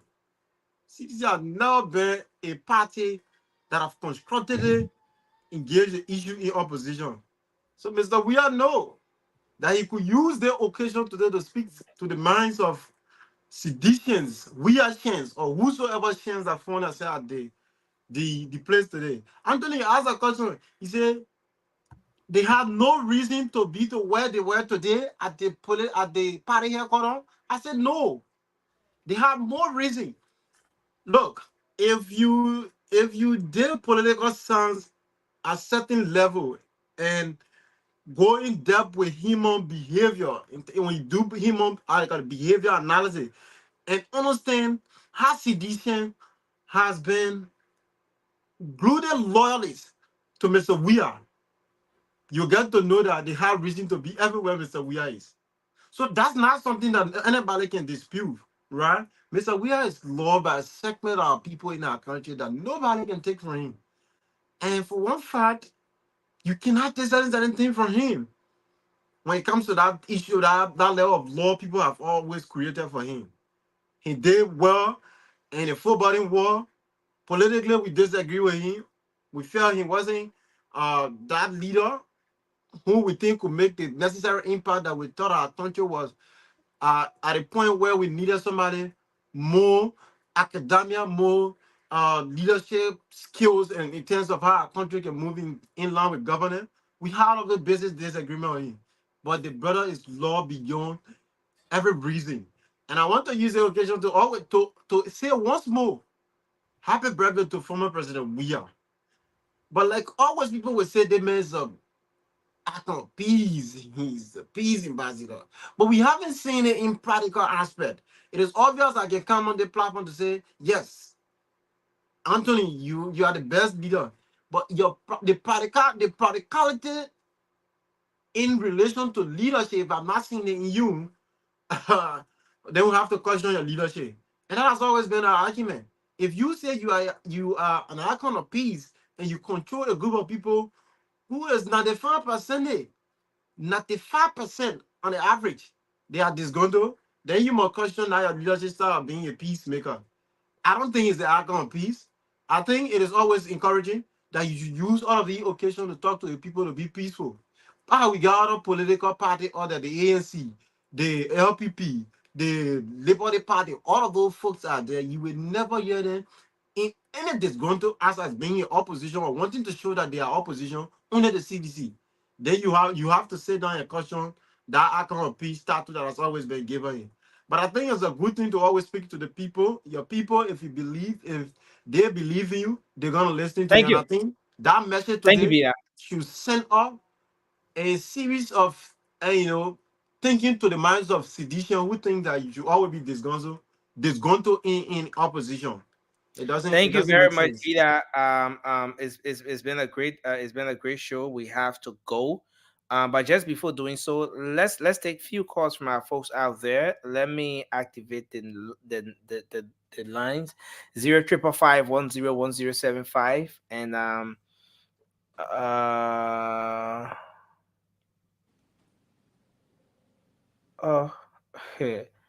I'm just seeing a message that our guys have been on the standby. They wanted to appear and stuff like that. Okay, so but we'll host the guests tomorrow. We'll host the guys tomorrow. But let's take some calls because we're out of time now. 0555101075. I'll put the WhatsApp up for hello. Your name and where you call from? I'm passing already on the dial. Yeah, please. Johnson from Ghana here. Yeah, go ahead quickly. Let's hear you. Thank you for the discussion, but I wanted to highlight certain things that was spoken of with respect to the fact that people should be law-abiding. Although the message is good, but how will you tell a group of people to be law-abiding when, in fact, the area that you told them to assemble, the law has asked you to not actually be there. And in defiance of the law, no one allows people before this day, and they are there to show they have certain might. So that's the thing I saw there. Thank you. A good practical example of it. Thank you. Thank you very much. Hello, your name and where you call from? Yeah, hello. Yeah, go ahead quickly. Yeah, Nelson. Yes, good sir. Morning. Good morning to the folks, to the Brent people. Yeah, morning. This is about chair for press and propaganda on CDC Maryland chapter. Chairman, Prince of Inabona for the relation. You said the CDC Maryland Youth Chapter? I said there's the chair, the vice chair for press and propaganda. Oh, Vice Chair, how can your credit just something like that now? So, Vice Chair, please call back, Chief. I want you to call back 05551101075. Let's take just 4 more calls and we wrap up. Please make sure you're away from your radio. Hello. Yeah. How are you, brother? Yes, sir. Your name and where you call from? Yeah. This is Conley Mambia. You know, people when I listen to people they say the former president we are is a peace accord. I ponder and I'm very frustrated by that. Look, former President Weah is not a peace accord.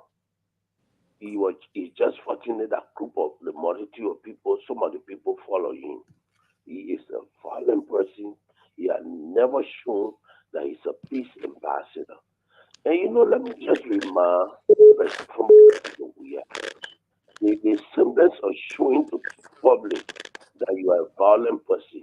I never worked in this country because it started with Taylor, and as a result, Taylor left from here and now he is president.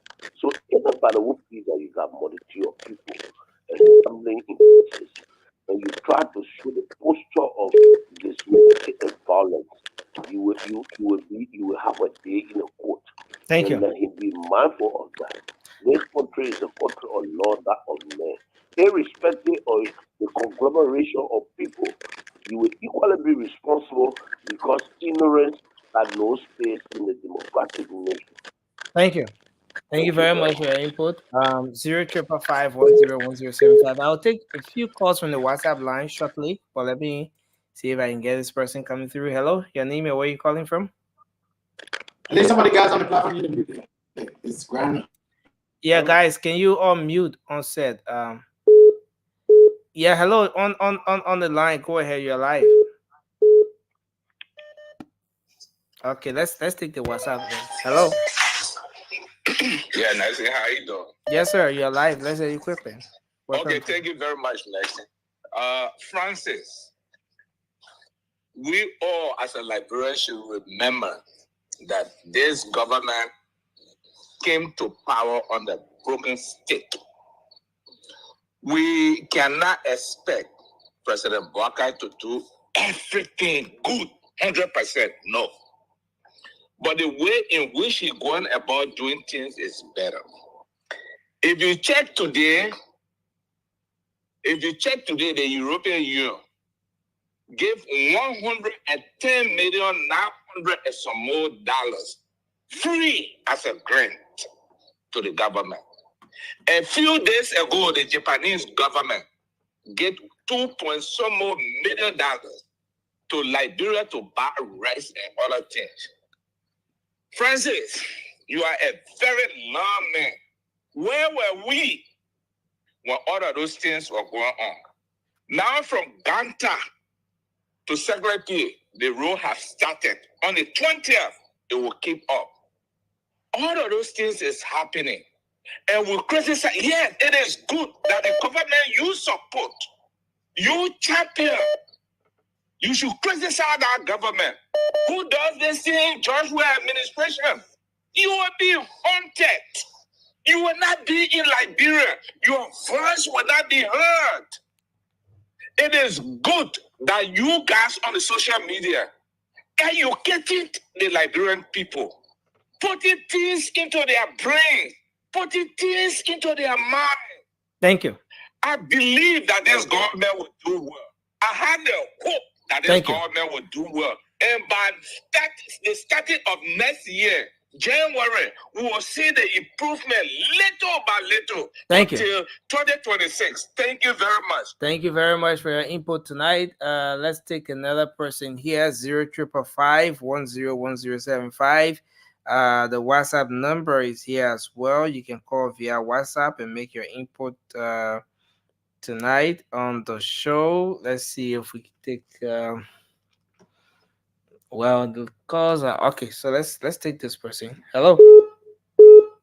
Hello. Yes, sir. You're live. Let's hear you. I'm Brother Garcia and I call from. Oh. You call from where? From Relay. You call from Relay. Yeah, please go ahead, sir. Let's hear you. No. When people discussing issues, I don't know how other would come with something. I'm surprised that that brother, when I come to, anybody when it comes to what they say or they feel. But every government will pray that they get in other things. But what happens is that Liberian people will speak for themselves.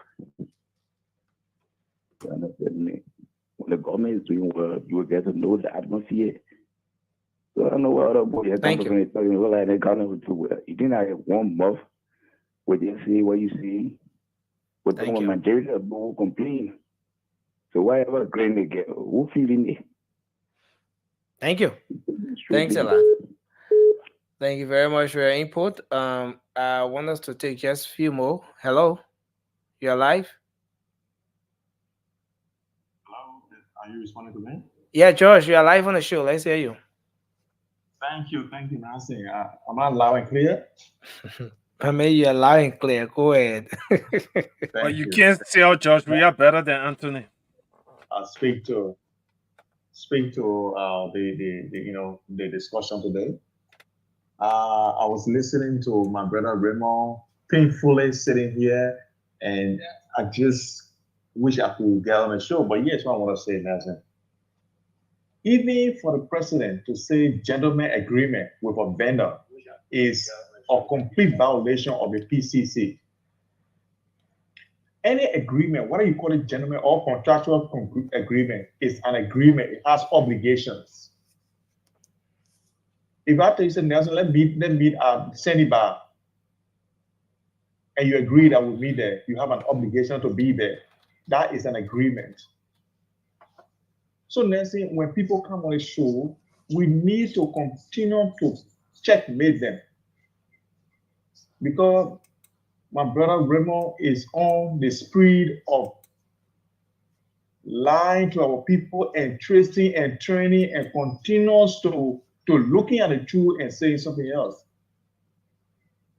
It is very bad for our people, and we need to continue to be on the show. And that's why I will continue to come. Every weekend I will be there. Thank you, and God bless you. Thank you very much.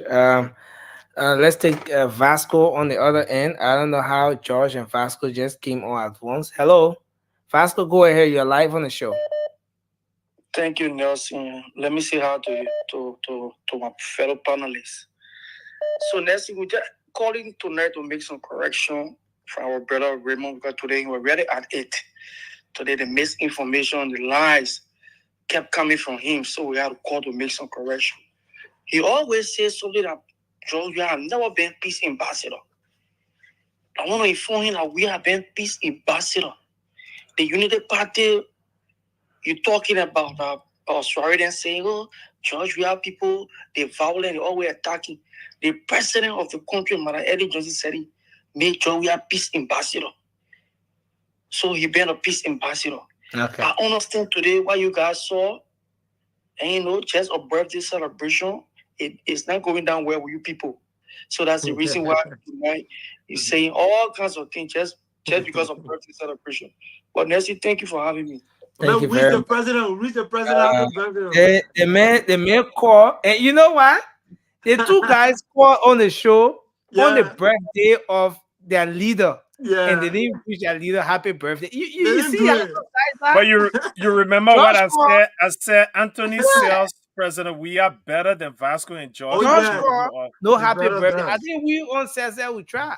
We did. Where are those guys headed? Are we The guys about to that- see the repeat of the 7% or 1% situation? Is that what we're about to see here? I think so. Anyway, the we'll guys take they validated my comment, but they still Yeah. not calling me liar. Williams, please go ahead. Let's hear you. Hello, Nancy.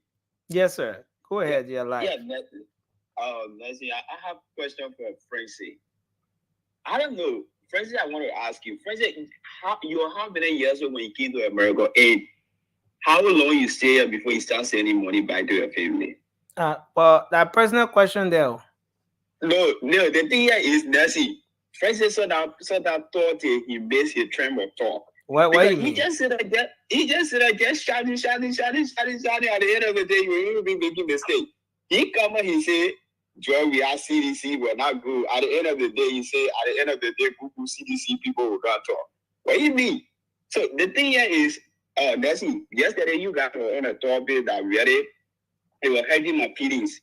That's how we do with the payroll stuff and thing. Bro, this government kind of fooling our common people. This payroll that they saying they're cleaning, for me, I'm fully happy of it. But they're not doing well for the people. Labor minister were in studio the other time. Look at the kind of ratio of people that are not working in that place, or people that are in poverty. Bro, they can't pay the people their small salary. For those guys that are making 10,000, 15,000, those guys can't complain their money coming on time. That's what kind of suffering our men they keep putting all into here. At the end of the day, was it not the president, but the people that are around the president, bro? That the president they're causing the problem, bro, because they can't talk it. Thank you. I want to hold you there. Thank you. Yeah. Thank you very much for your input. We will take this should be the last person now. I think we're out of time. Hello, quickly, you're live. Let's hear you.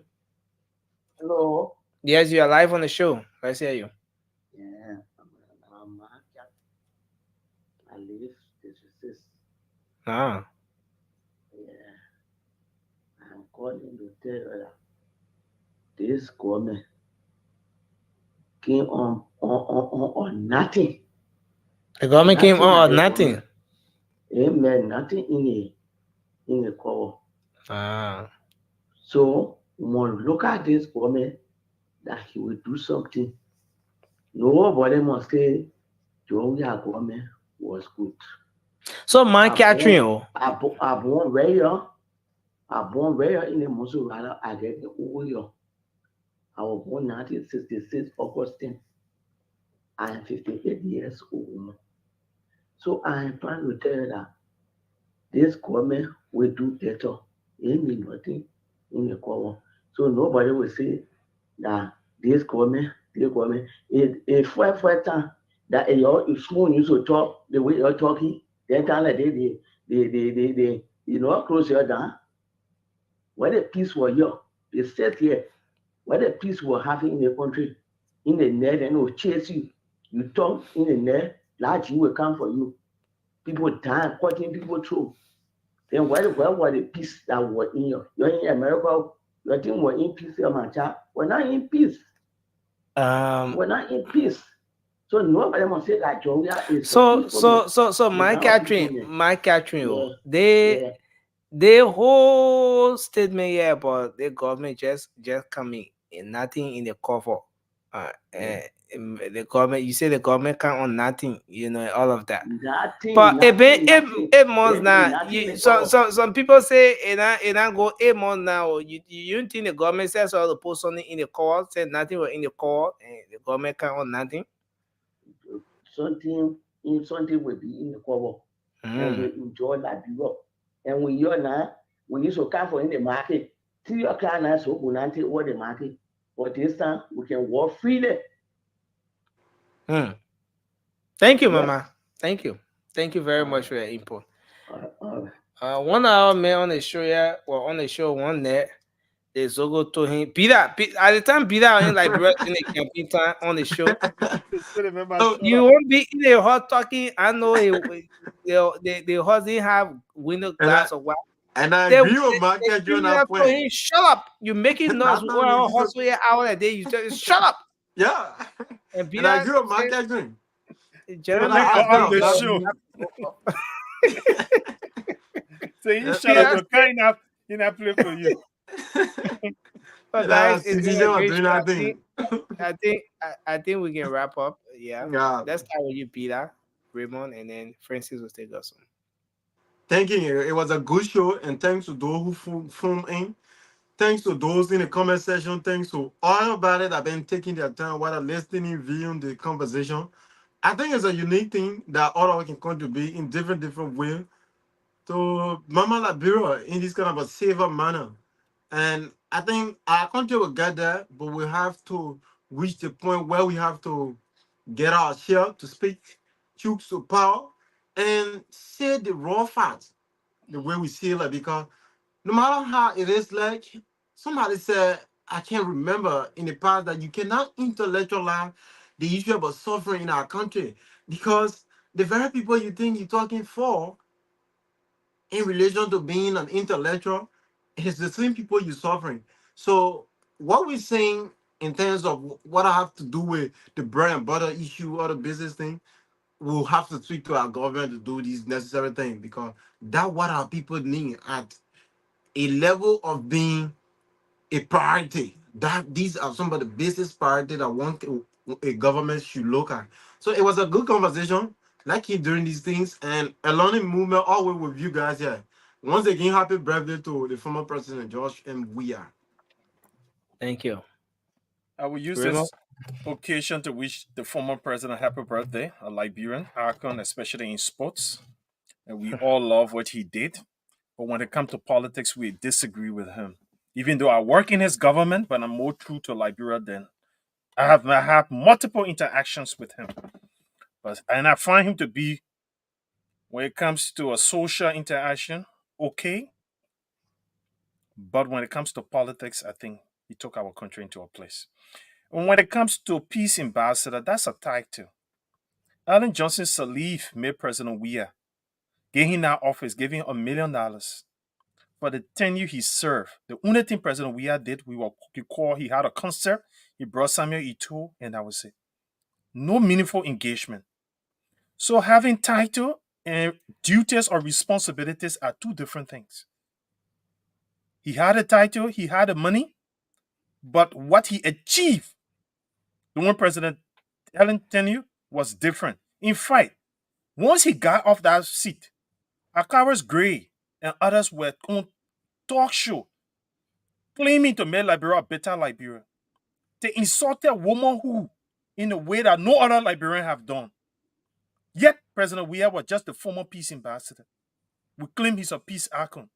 It's time that we speak truth to power with no fear nor favor and be earnest with our people, irrespective of the love you got for them. That's the only way Liberia will improve. President Weah have not proven to be a peace icon. His political party is the most violent. They have led to a lot of things in our country than any other political party you can mention in the same sentence with the same value. That doesn't show a peace icon. He got a sway. His birthday, everybody can show up. If it was his nature, it was the same President Weah who stood on the pulpit in Dominion and said, Heron Costa talking all kind of thing. When he meet Heron Costa, he will put slap in his ear 1, 2, 3, 4. A peace icon can talk like that? No. Thank you. When he was president of the country, had authority over the country wasn't peaceful. Spoon was shut down. Punch FM was shut down only because they were not pro-President Weah stations. That's not a peace icon. Thank you. Francis, let's hear you. Yeah, it's good. There was another good show, but my people, the thing here, hey, you know about how long we came to America and we send money about our people then. When I say there are some good cities, and my brother say how I say good citizen and bad citizen. Yeah, there are citizens that voted for United Party during this election are the ones that say, no, we can put this president back. But I always remind us, when an election is over, we should all come together as Liberians to hold the administration in power accountable. Keep their feet to the fire. When election coming, we can go back to our different parties. But right now, we should all have the same goal. The success of President Barker should be our top priority, but we should also be able to criticize him. A lot of the time, that's why things don't get better. Because we always like to make excuses for people. President Barker has been in office for 9 months. Nobody said Liberia should be like Miami, but let me use Las Vegas. Nobody said he should turn Liberia to Las Vegas right now. But there are simple things he can put in place that would directly impact the lives of everyday Liberian. Simple thing like investing more money in healthcare, investing more money in education and security. You don't need 6 years to do that, my people. So stop saying it here that, oh, the major key in the office. I don't know anything about government, but if you decide to put money into agriculture, rice price will go down. You decide to put money into education, our children will not be sitting on the ground. Healthcare. Thank you. The people $1 million cars and stuff like that, but no CT scan in like, but a lot of people fall down, they hit the ground, boom. Then 2 weeks, they go back 3 months later, they die. People say that witchcraft. No, that person here that fall down on the ground like that, the CT scan. Sometimes the thing why the ordinary Michigan CT scan will scan your brain and see if you're suffering from something internally. But when I get some, but they get buy somebody $86,000 car, $45,000 car for 103 lawmakers. They are say the president being there for 8 months. Come on, thank people. you. We just getting past like that. It's not always early to criticize. Thank you. Well, thanks a lot, Francis. Thank you, Raymond. Thanks to you, Bila, as well.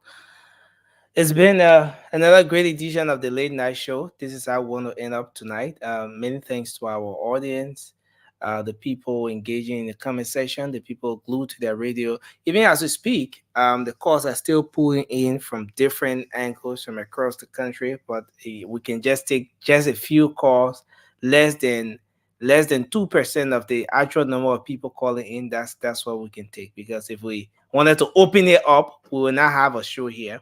We're going to take the entire segment to just take calls, but we appreciate you. Thanks for staying up late. And today there was a civil society organization. It's called Human Rights. I want to get the name right. I'm going to pull it up tomorrow. They certificated the Late Night Show. They brought a certificate here for our contribution to the country. They came from all the way Grand Cape Mount County. They said they don't sleep because of the Late Night Show. They follow the Late Night Show religiously in the entire I don't know the name of the places, It's called Human Rights Group to Save to Save Humanity. And they brought one of the certificates for the former CEO. They brought one of the certificates for the network. They awarded the network, and of course the Late Night Show. And the wordings on the certificate says, I don't know if okay.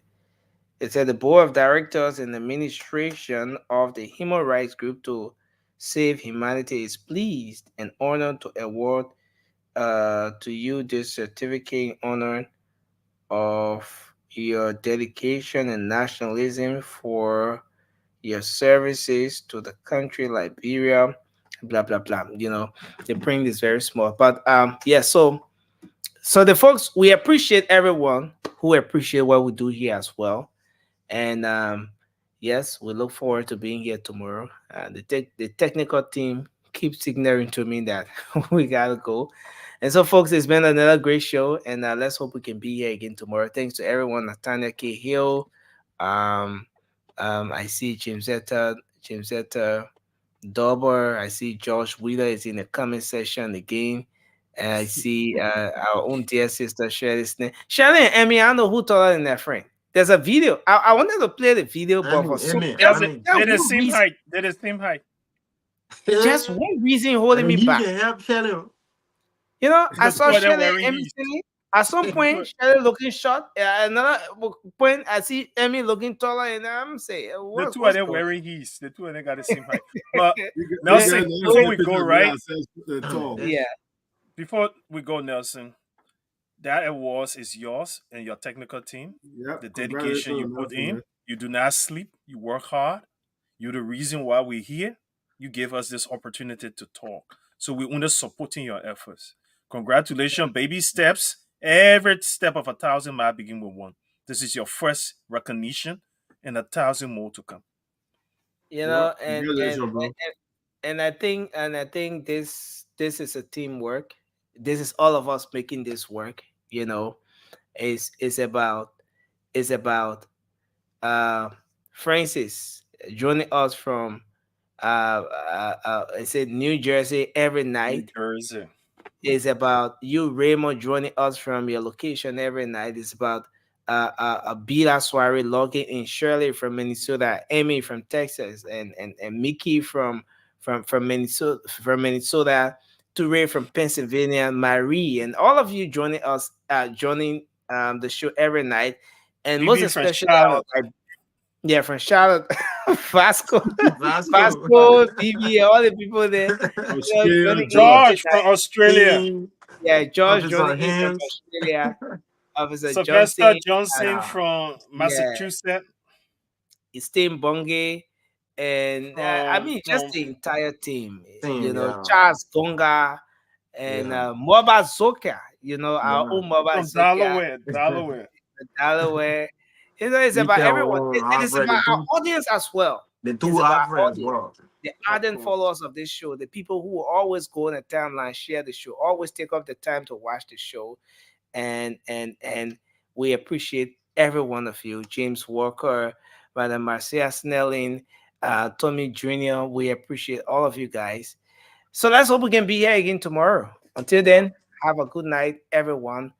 And bye-bye for now.